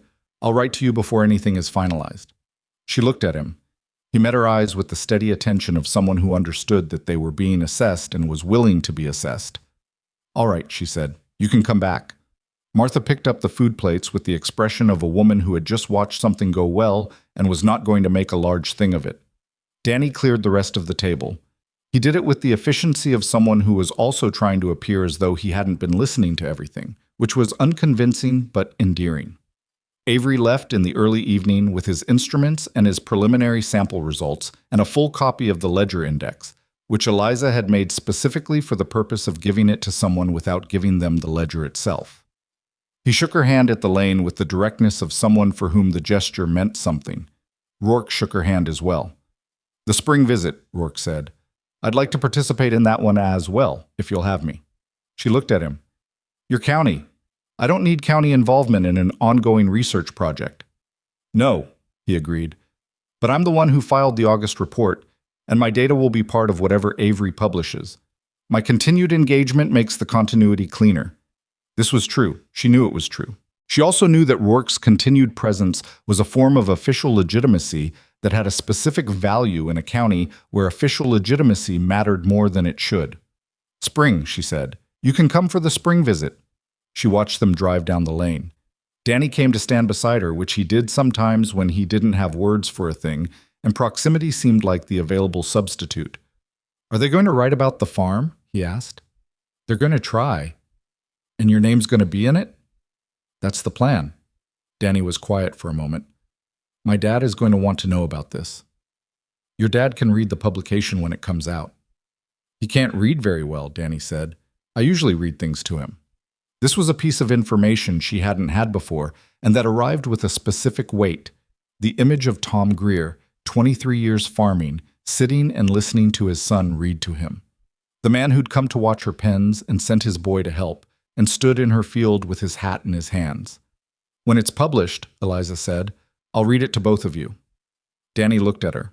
Something in his 16-year-old face did the thing that faces do when they receive something unexpected and don't know how to organize the feeling yet.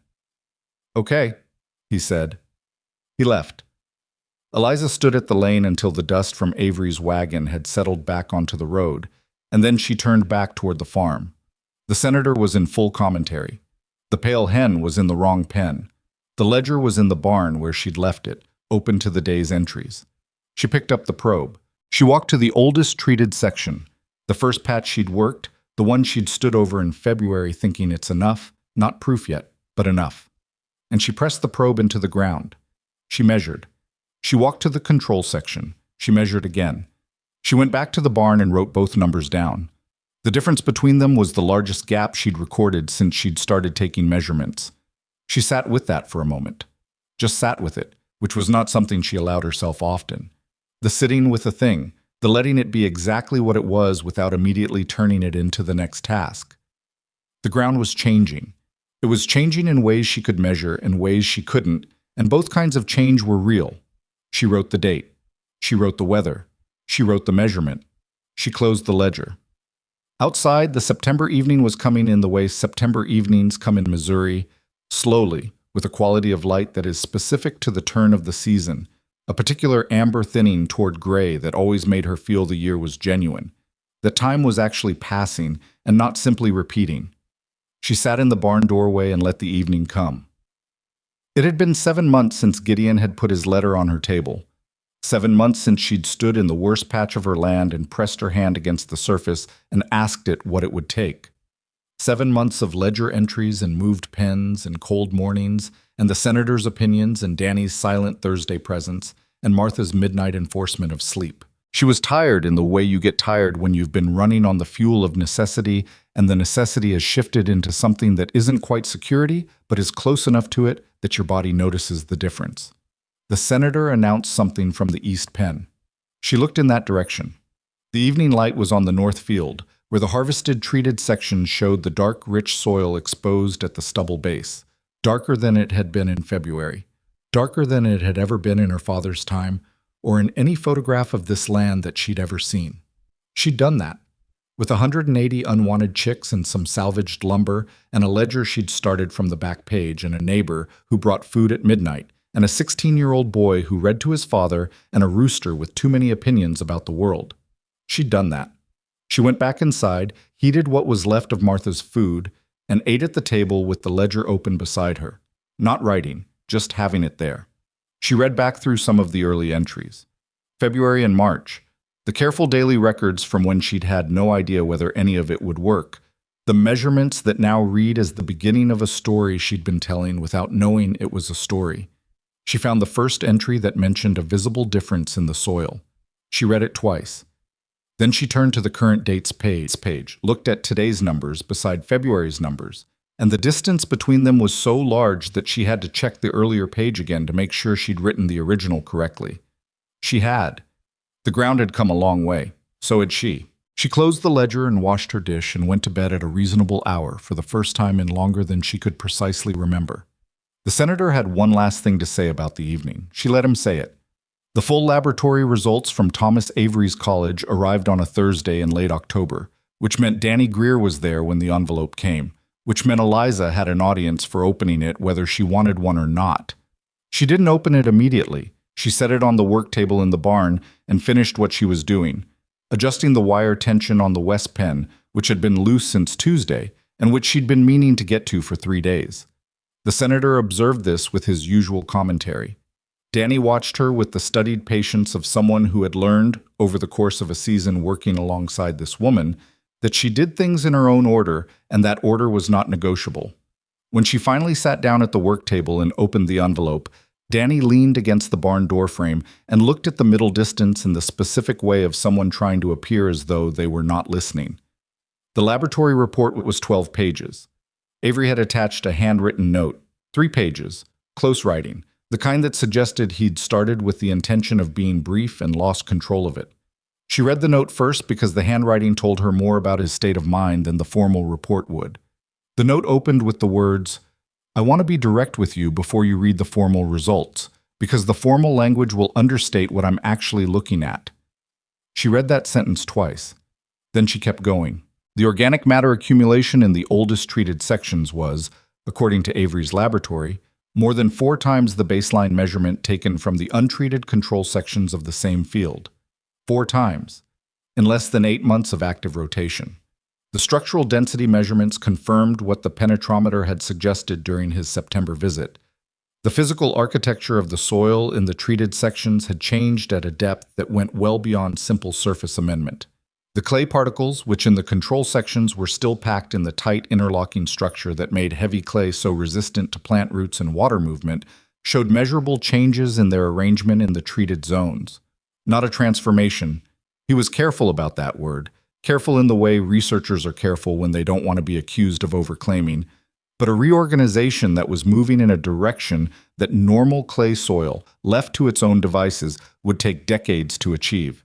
He'd run the structural analysis twice because the first results had surprised him. The second results were consistent with the first.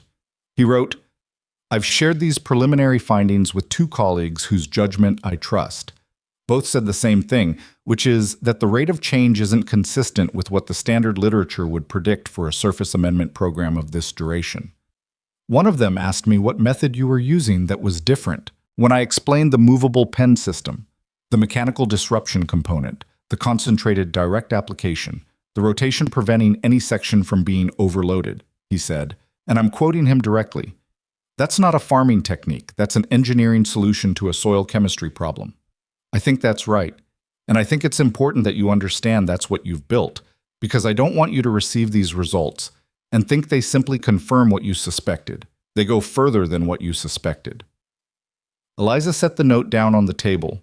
Danny was very carefully looking at the barn ceiling. "Good news or bad news?" he said, to the ceiling. "Good news," she said. He exhaled. "How good?" She looked at the note again, at the specific phrase, more than 4 times the baseline, at Avery's colleague saying that's an engineering solution to a soil chemistry problem. "The kind that changes what this farm is," she said. Danny turned from the ceiling and looked at her. He was 16, and 16 is an age that contains very little experience of how rare it is for a thing to work out the way you hoped it would when you started, so the expression on his face was simply gladness, uncomplicated and immediate. "Good," he said. She folded the note carefully and put it inside the front cover of the ledger. Then she sat for a moment in the particular quiet of the barn in October, the smell of hay and soil, and the faint, warm animal smell that had lived in this building since before she was born, and she let the results be real. Not celebrated yet, not turned into action yet, just real. Just existing in the space between the envelope and whatever came next. The senator announced something. She got up and went to move the pen. The letter she wrote to Thomas Avery that evening was the longest letter she'd written since the one to Caleb Rourke requesting the initial inspection. And it was considerably harder to write because this one required her to say things she wasn't entirely comfortable saying. She thanked him for the direct tone of his note. She acknowledged that the results were beyond what she'd expected when she'd started. She asked 3 specific questions about the structural analysis methodology, because she wanted to understand the mechanism, not just the outcome, and she suspected Avery was the kind of person who would answer those questions seriously rather than translating them into simpler terms to be polite. Then she wrote the part she'd been sitting with all evening. She wrote, "Regarding publication, I want to understand the timeline and the scope before anything is finalized. I also want to be honest with you about something. The value of this farm has changed because of what the ledger documents.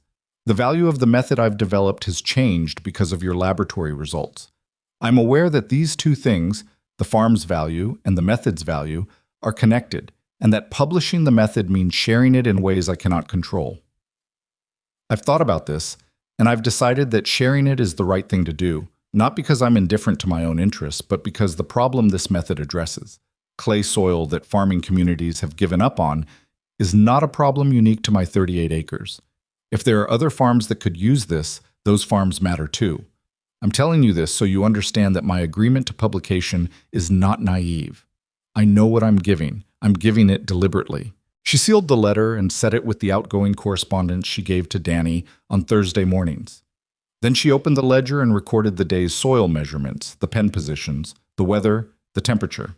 The ordinary data of an ordinary autumn day on a farm that was, by any measurement available to her, no longer ordinary. Thomas Avery's response arrived in 12 days, which was faster than she'd expected. He answered all 3 of her methodology questions in full, without translating them, which she appreciated. On the publication question, he wrote, "I showed your letter to my department head. He read the section about sharing the method and said," and again I'm quoting, "either she's the most strategically sophisticated farmer I've ever encountered, or she's genuinely that principled, and either way we should work with her." I told him it was probably both. He agreed to co-authorship. "Your name will appear as a co-author on any publication that uses your data and your methodology." She read that paragraph to Martha Bell the following morning over coffee. Martha was quiet for a moment. "Co-author," Martha said. "Yes. In a published agricultural journal." "That's the intention." Martha picked up her coffee cup. She looked at it. She set it down. "Your father would have—" She stopped herself. "I know," Eliza said. They sat with that for a moment in the way that people sit with things that are too full for words. Not because words aren't available, but because the ones available aren't adequate, and they both knew it. "He kept all those pamphlets," Martha said finally. "He did. He'd have been insufferable about being right." Eliza almost laughed. It came out something between a laugh and the other thing. She covered it by picking up her own cup. "He would have taken credit for the idea." "He absolutely would have," Martha agreed. "He'd have told everyone he'd been planning it for years." They both sat with Leonard Calloway for another quiet minute, in the way that the people who love difficult men do, with full knowledge of who he'd been and no inclination to sand the edges of that down into something tidier. "Well," Martha said eventually, "what happens now?"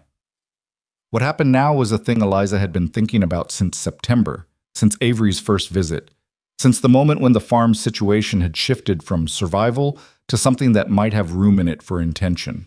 She'd been doing the thinking carefully, the way she did everything carefully, but she'd also been doing it quietly, not sharing it with anyone yet because she didn't want the version of the idea that existed in conversation before it was fully formed.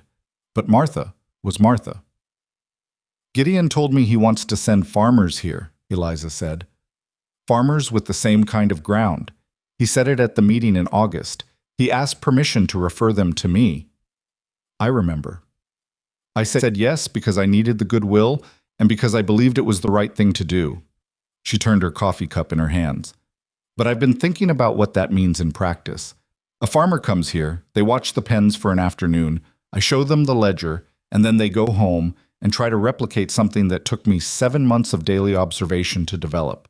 They're going to make the same mistakes I made in the first 3 weeks, the ones I didn't write about much in the public summary because they weren't flattering. The pen spacing problem, Martha said. The pen spacing problem. The rotation timing I got wrong in April. The feeding supplement I added in May that turned out to be unnecessary and actually slightly counterproductive. I have 6 weeks of data in the ledger that shows a slight dip in soil amendment quality during that period. Eliza set her cup down. If someone tries this and gets those things wrong, they'll lose a season, maybe 2. And then they'll say the method doesn't work, when actually the method works fine. And the problem was that nobody walked them through the mistakes first. Martha was watching her. You're talking about teaching it properly. I'm talking about building something that teaches it properly, not just, come watch the farm for an afternoon. A demonstration that shows the whole cycle, the mistakes and the corrections alongside the results. She paused. Avery mentioned a county demonstration when he was here, the county agricultural office. Caleb Rourke mentioned it to me as well, Martha said. He asked me what I thought you'd say if they formally requested one. Eliza looked at her. He asked you. He thought I might know. What did you tell him? I told him she'd say yes if the terms were right, and no if they weren't, and that you were the only one who could determine which situation it was. Martha met her eyes with the steady directness that was her particular characteristic. I also told him that if the county was going to ask you to do public work, they should be prepared to treat it as public work rather than a favor. Eliza was quiet for a moment. Compensation, she said, or formal recognition. Some structure that acknowledges this isn't you doing the county a service. It's a professional demonstration of a documented agricultural method. Martha's voice was careful. You've been giving things away since March, Eliza. Your time to Tom Greer, your data to Rourke, your method to Avery. Giving those things was the right decision each time, and I'm not saying otherwise. But at some point, the giving needs to have a shape that doesn't slowly cost you everything. This was the thing Martha had never said directly before, and hearing it directly was different from the ways she'd been approaching it in her own thinking. The truth of it arrived with weight. She'd been so focused on the survival, on the debt, on the inspection, on the publication, on the next season, that she'd been operating from a posture of perpetual deficit, giving generously because she needed goodwill, because she needed allies, because she was a woman alone on a farm in a county that had spent most of the year either dismissing her or opposing her, and generosity was one of the tools she'd had available. But the situation had changed. The ledger data was extraordinary. The laboratory results were extraordinary. The publication was real. The debt was restructured. The farm was productive. She wasn't operating from deficit anymore. She just hadn't adjusted to that yet. What would you do? She asked Martha. Martha considered this seriously, in the way she considered everything seriously. I'd accept the county demonstration, on terms that are documented and agreed in writing before you do a single public session. I'd keep teaching Tom Greer and anyone Gideon sends because that's the community, and the community matters. And I'd find a way to make the publication work for the farm financially. I don't know exactly how, but Avery seems like a man you could have that conversation with honestly. Eliza nodded slowly. You're allowed to want things, Martha said, not just to survive things. There's a difference. I know the difference. I know you know it. I'm reminding you to use it. Eliza wrote to Caleb Rourke the next morning. She said she was open to a formal county demonstration program and requested a meeting to discuss terms. She sent the letter before she had time to qualify it into something more cautious. Rourke's response proposed a meeting at her farm on a date 2 weeks out, which suited her because by then the autumn soil data would be complete and she'd have the strongest possible version of the ledger ready. In those 2 weeks, the first of Gideon's referrals arrived. He came alone, a man named Walter Pruitt, mid-40s, with the specific weathered look of someone who had been fighting difficult land for years and had reached the place where the fight had become indistinguishable from just existing. He'd driven from the far side of the county, which was nearly 2 hours by wagon, and he arrived in the mid-morning looking like a man who had spent the drive working up to something and wasn't entirely sure he'd managed it. He stood at the edge of the north field and looked at the treated sections without speaking for a full minute. Eliza let him look. Gideon said the soil here was worse than mine, Walter said finally. The north field was the worst section. Heavy clay, poor drainage, standing water after every rain. Mine is all like that, all 40 acres. What have you been growing? Trying to grow corn, getting about a third of what the county average is on decent ground. He paused. My father worked it before me, and his father before that. 3 generations of trying to get something out of ground that barely gives anything back. He said it without drama, just as a fact, but the weight of it was in every word. Eliza understood that weight. She'd felt it herself. The particular exhaustion of working against something that doesn't yield, year after year, until the working against it starts to feel like the only way you know how to exist. Come look at the comparison section, she said. She took him to the spot where the test rows had been planted in spring, both harvested now, the ground cleared, but the color difference between the 2 sections still visible in the soil itself, treated darker than untreated in a way that was immediately apparent to anyone who looked. Walter crouched beside the treated section and pressed his fingers into the soil. He held that position for a long moment. My wife thinks I should sell, he said, to the ground, not to Eliza. She's not wrong to think it. 3 generations haven't cracked it. Why would the 4th? Because the 4th generation has different information, Eliza said. Your father and his father weren't wrong about the work. They were working with everything they knew. They didn't know this. Walter looked up at her. It's not a miracle, she said. I want to be clear about that up front, because people hear about soil improvement and they imagine it's faster than it is. The first season on your worst sections will look like very little. You'll move pens every 10 days and record everything, and in October you'll look at your data and the change will be real, but it'll be subtle enough that you'll wonder if you're imagining it. She held his gaze. You're not imagining it. It's happening, but you have to be able to work through the season where it's happening slowly before you get to the season where it's obvious. Walter was quiet for a moment. How do you know when the rotation timing is right? He asked. 10 days, you said. But how do you know it's 10 days and not 8 or 12? This was the right question. The specific, practical, unglamorous question of someone who was actually thinking about implementation rather than just possibility. I didn't know at first, Eliza said.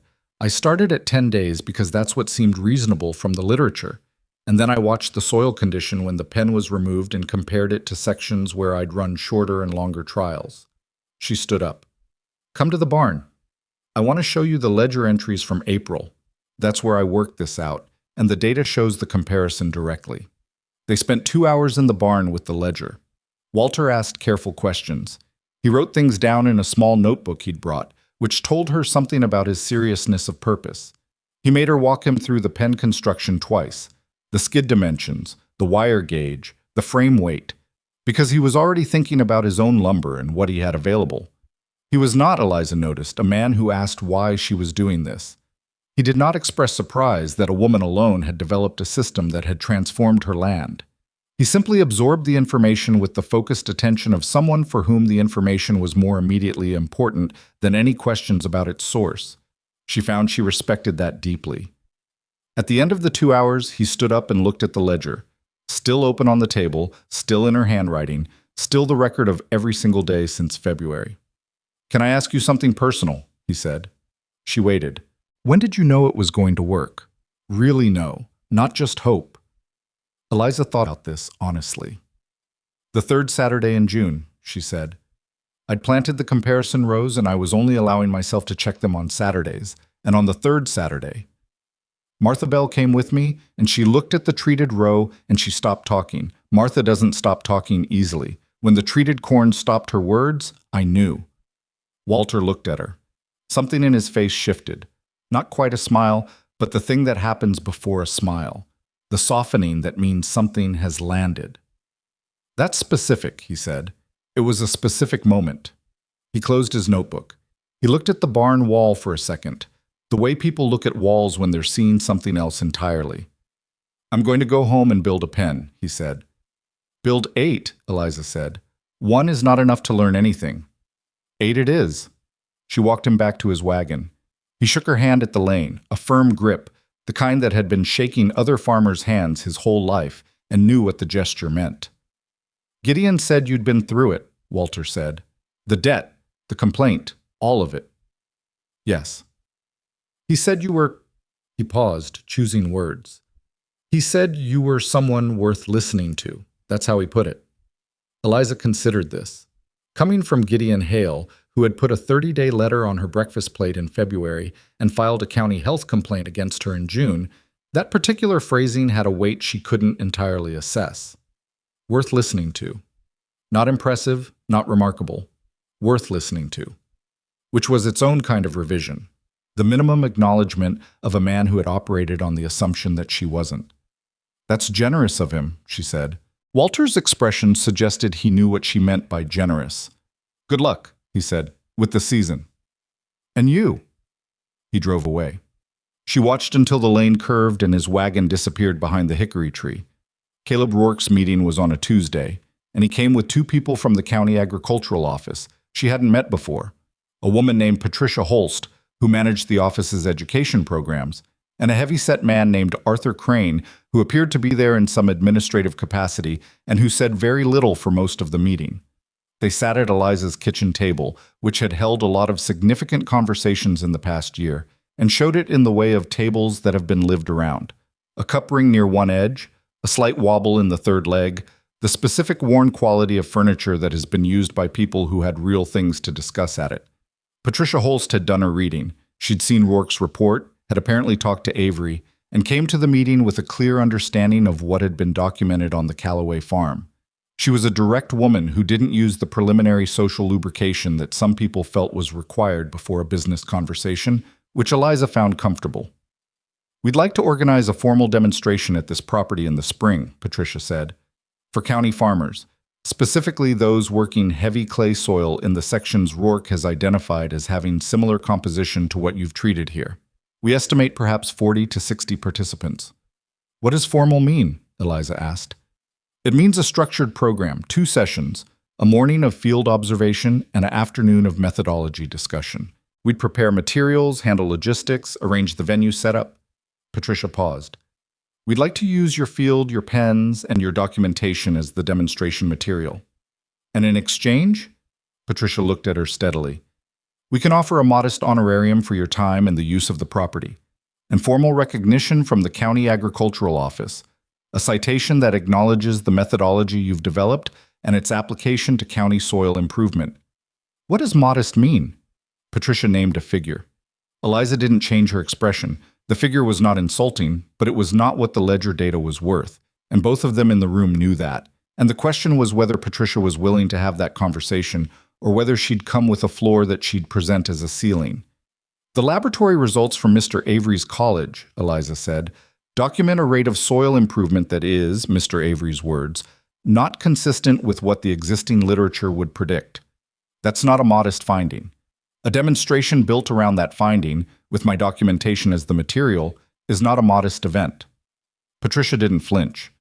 She was a woman who'd sat across tables from farmers negotiating for years, and she had a professional comfort with the work of it. What would you consider appropriate? She said. Eliza named her figure. It was twice Patricia's. Arthur Crane, who had been quiet for 20 minutes, looked at the table. Patricia considered. I can go to half again what I offered, not double. Half again? And the citation needs to include specific language describing the methodology by name, not innovative farming technique by name. The movable pen rotation system, those words specifically credited to this farm. Patricia looked at Rourke. Rourke had the expression of a man who had expected this conversation to go approximately this way and had made peace with it. I can agree to that, Patricia said.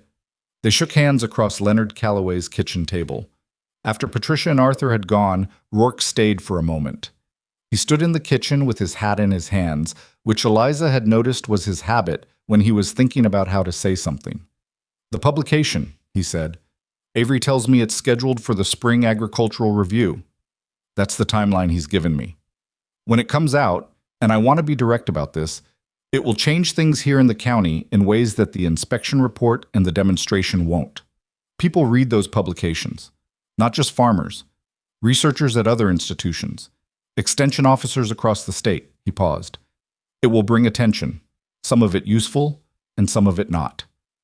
I've thought about that.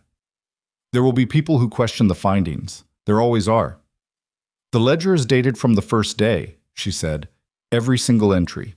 The soil samples are documented in your official files. Avery's laboratory has the physical samples with chain of custody records.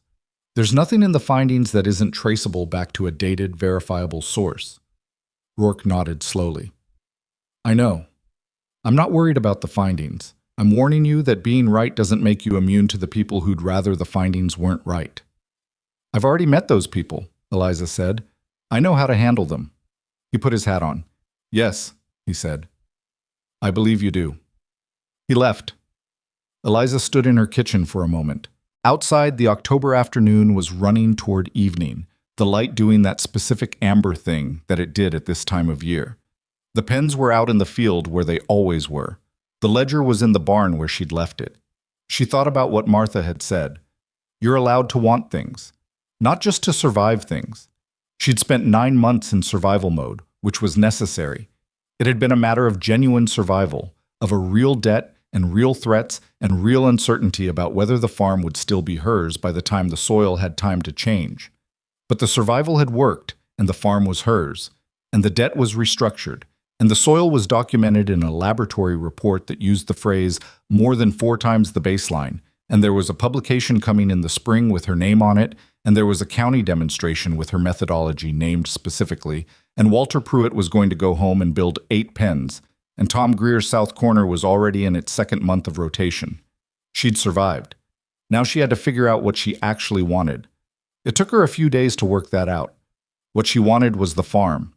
That had always been true, but the wanting had been obscured by the fighting for it. The way a thing you're struggling to hold can become so identified with the struggle that you forget what you were holding it for. She wanted the North Field to keep improving, wanted to extend the rotation to the eastern sections, and eventually to the remaining untreated ground. She wanted to see what the farm could yield in 5 years from now, when every acre had been worked by the pens and the soil had had time to develop the way the oldest sections were developing. She wanted to find out what the ceiling was, because she didn't believe she'd reached it yet.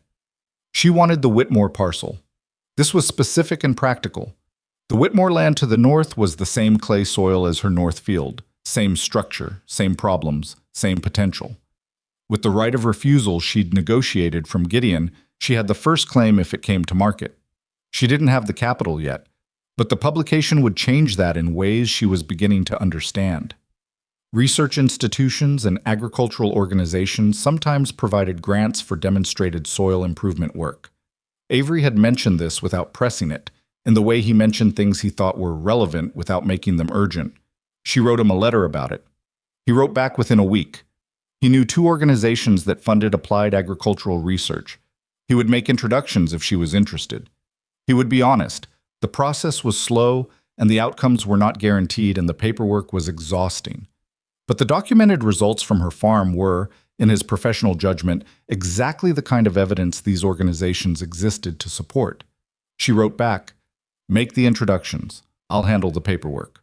The spring demonstration was organized for the 2nd Saturday in April, which gave her the winter to prepare materials and gave Avery's publication time to appear. It came out in March, in the agricultural review he'd mentioned, and it arrived in Eliza's mailbox on a Wednesday morning as a formal printed journal with a paper cover, and on page 47, an article titled "Movable Pen Rotation as a Mechanism for Accelerated Clay Soil Amendment, Observations from a Missouri Farm Operation." The authors were listed as Thomas W., Avery, MSc, and Eliza R. Calloway. She sat at the kitchen table and looked at her name in print for longer than she would have admitted to anyone. Then she took the journal to the barn and put it on the shelf next to her father's annotated pamphlets, and she went out to move the morning pens. Danny Greer arrived at his usual Thursday time and found the journal on the shelf and picked it up with the careful handling of someone who understood it was significant before he'd read a word of it. He turned to page 47 and looked at her name. "I told my dad," he said. "Told him what?" "That your name was going to be in it. He wanted me to tell him when it happened." She looked at him. "Go get your father." Danny rode home and came back with Tom Greer in less than an hour, which told her that Tom had been waiting for this call without saying he was waiting. Tom came into the barn and took the journal that Danny held out to him and looked at page 47, and then at Eliza, and then back at the page. "Would you read it?" Tom said. "To Danny, not to her." The simple request of a man asking his son for what he needed without making it complicated. Danny read the article out loud in the barn, seated on the workbench, while Tom stood and Eliza moved the morning pens and came back in for the part she didn't want to miss. Danny read carefully, slowing down for the technical sections, stumbling once or twice on Avery's formal language and then recovering. He read the section about the comparison rows. He read the section about the penetrometer results. He read the section, written in Eliza's own voice, drafted by her and incorporated by Avery into the methodology description. That explained why the scratching mattered as much as the manure, why the mechanical disruption was the mechanism that made everything else possible. When he finished, the barn was quiet for a moment. Tom Greer looked at his son. "Read that last part again," Tom said. "The last paragraph." Danny read it. The last paragraph was, "The results documented here suggest that clay soils commonly classified as marginal or unproductive are not inherently limited by their geological character, but by the specific conditions under which that character was allowed to develop.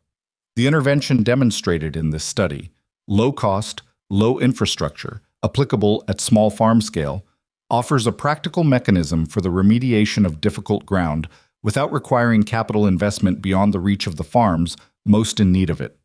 The authors recommend further study across varied clay compositions and regional climates. The method is available for use." Tom was quiet after the second reading. "The method is available for use," he said finally. "Yes," Eliza said. "You wrote that." "I wrote that part." He nodded. He looked at the journal in his hands for a moment. Then he looked at her with the expression of a man who has been revising his understanding of something over a long period of time and has finally arrived at the revision. "I owe you an apology," he said.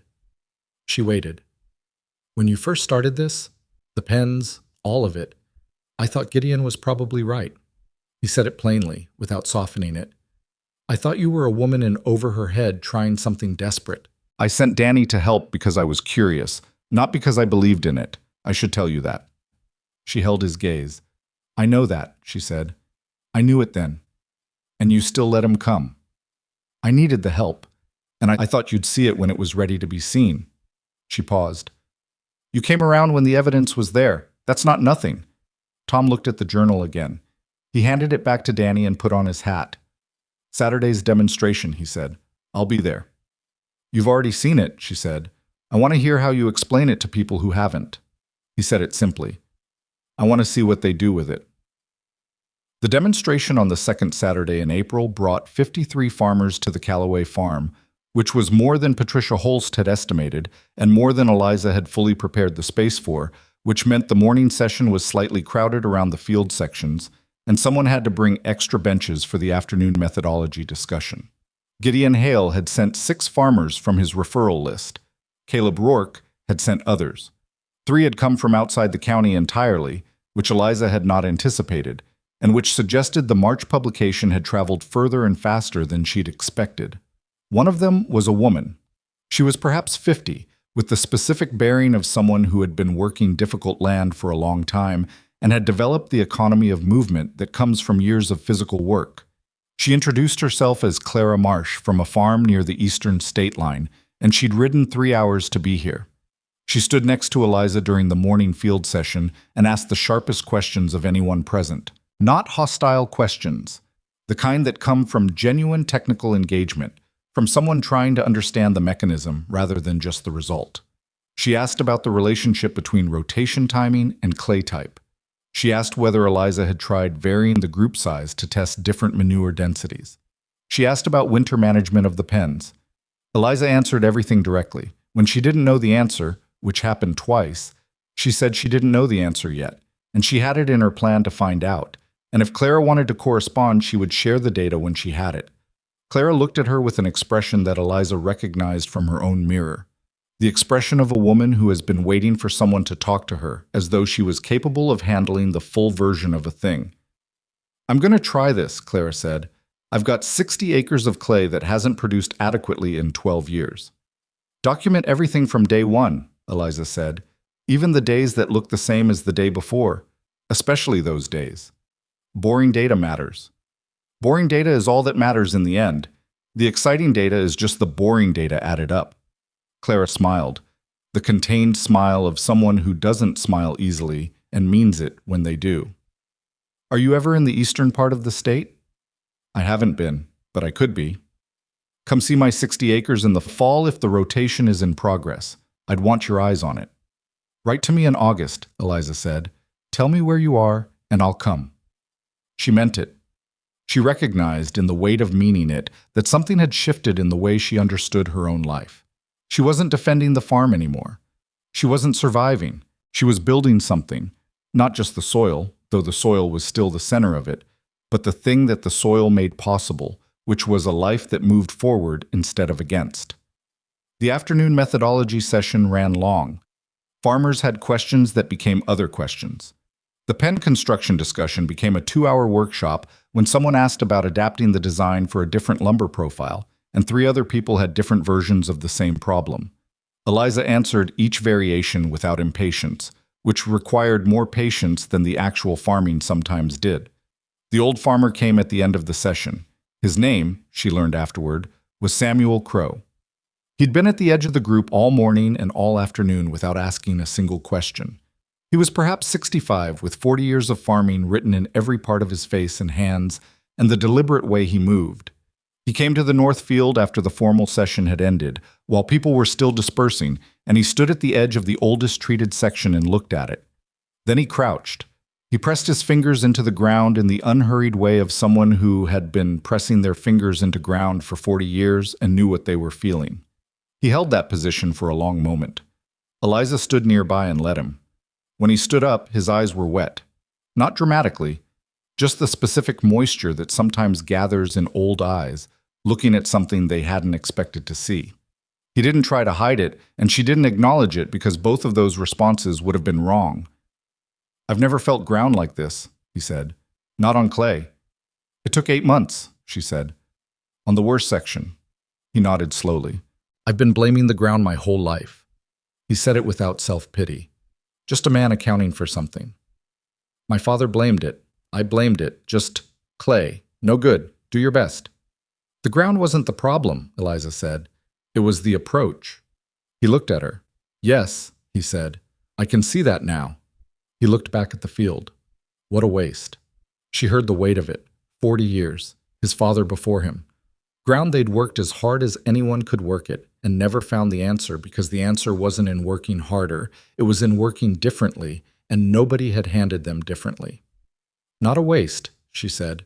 Everything you did before, you did with what you knew. You can't farm with information you don't have. He looked at her steadily. That's generous. It's accurate. She paused. It's not too late to start. He crouched again and picked up a handful of the dark treated soil. He held it in his palm and looked at it the way people look at things they need to remember. Not analyzing it, just seeing it, letting it be real. He let it fall back to the ground. He stood up. He shook her hand. He left. Eliza stood in the north field as the afternoon gathered itself toward evening, and the last of the farmers drifted back to their wagons, and the property returned to the particular quiet of itself. The pens, the sound of chickens, the senator's conclusive final commentary on the day's events. She looked across the treated sections. 22 acres of changed ground, and more coming. The eastern sections would be further along by midsummer. The plan was to have the entire 38 acres in rotation by the end of next year. And after that, if the Whitmore parcel came to market, after that. Martha Bell appeared at her shoulder, which she did sometimes without making any particular sound. Good day, Martha said. A good day, Eliza agreed. Samuel Crow looked like you'd hit him with something. The ground did that, not me. You built the ground. Martha was quiet for a moment. You know what's funny? In February, you were figuring out how not to lose this farm, and now you're figuring out how to expand it. That's not funny, Eliza said. No, Martha agreed. It's not funny. It's just different from where we were. Different from where we were. That was the thing, the whole thing, stated as simply as it could be stated. Eliza looked at the field. At the soil she'd made from ground that 3 generations of people, including her own father, including herself in a different version of this year, had written off as fundamentally broken. Ground that wasn't broken. ground that needed a different kind of attention than it had been getting. She thought about all the clay fields in the county, about Clara Marsh's 60 acres near the eastern state line, about Walter Pruitt driving 2 hours on a February morning with a notebook in his coat pocket, about Samuel Crow picking up a handful of soil and holding it in his palm like it was something he hadn't known existed. The method is available for use. She'd written that in April on a piece of paper in Avery's office, arguing for the specific phrasing until he'd agreed to it. Not the method is provided or the method is shared. Available for use, which put the agency with the person reading it. Available if you wanted it, if you were willing to do the work. If you could tolerate the season that looked like nothing before the season that looked like everything. She bent down. She pressed her palm flat against the treated soil, felt the give of it, the dark, amended, restructured ground that had been dense pale clay in February, and was this now, this particular living thing that yielded under pressure and held warmth and smelled of something complicated and right. She stood up. She went to the pen that needed moving. She moved it 6 feet forward. The chickens followed, settling into the new position with the philosophical practicality of animals that understood the operation without having any idea they were part of it. The senator announced the end of the day. Eliza opened the ledger. She wrote the date, the weather, the pen position, the soil observations from the morning measurements. She wrote demonstration day, 53 farmers present, ground in best condition recorded to date. She looked at that last line, added one more sentence. The ground is no longer fighting, it is answering. She closed the ledger. She put it on the shelf next to the journal with her name on it, next to her father's annotated pamphlets, next to the agricultural writings that had given her the first piece of an idea on a winter evening when the debt was 30 days due and the land looked like it had nothing left to give. She walked back to the house. Behind her, the treated north field held its color in the evening light. Darker than anything on that ground had a right to be. Richer than 3 generations of effort had managed to make it. Changed by the slow, deliberate work of a woman who had refused to believe that the only reasonable response to difficult ground was to give up on it. The pens were in their positions. The ledger was closed. The farm was hers.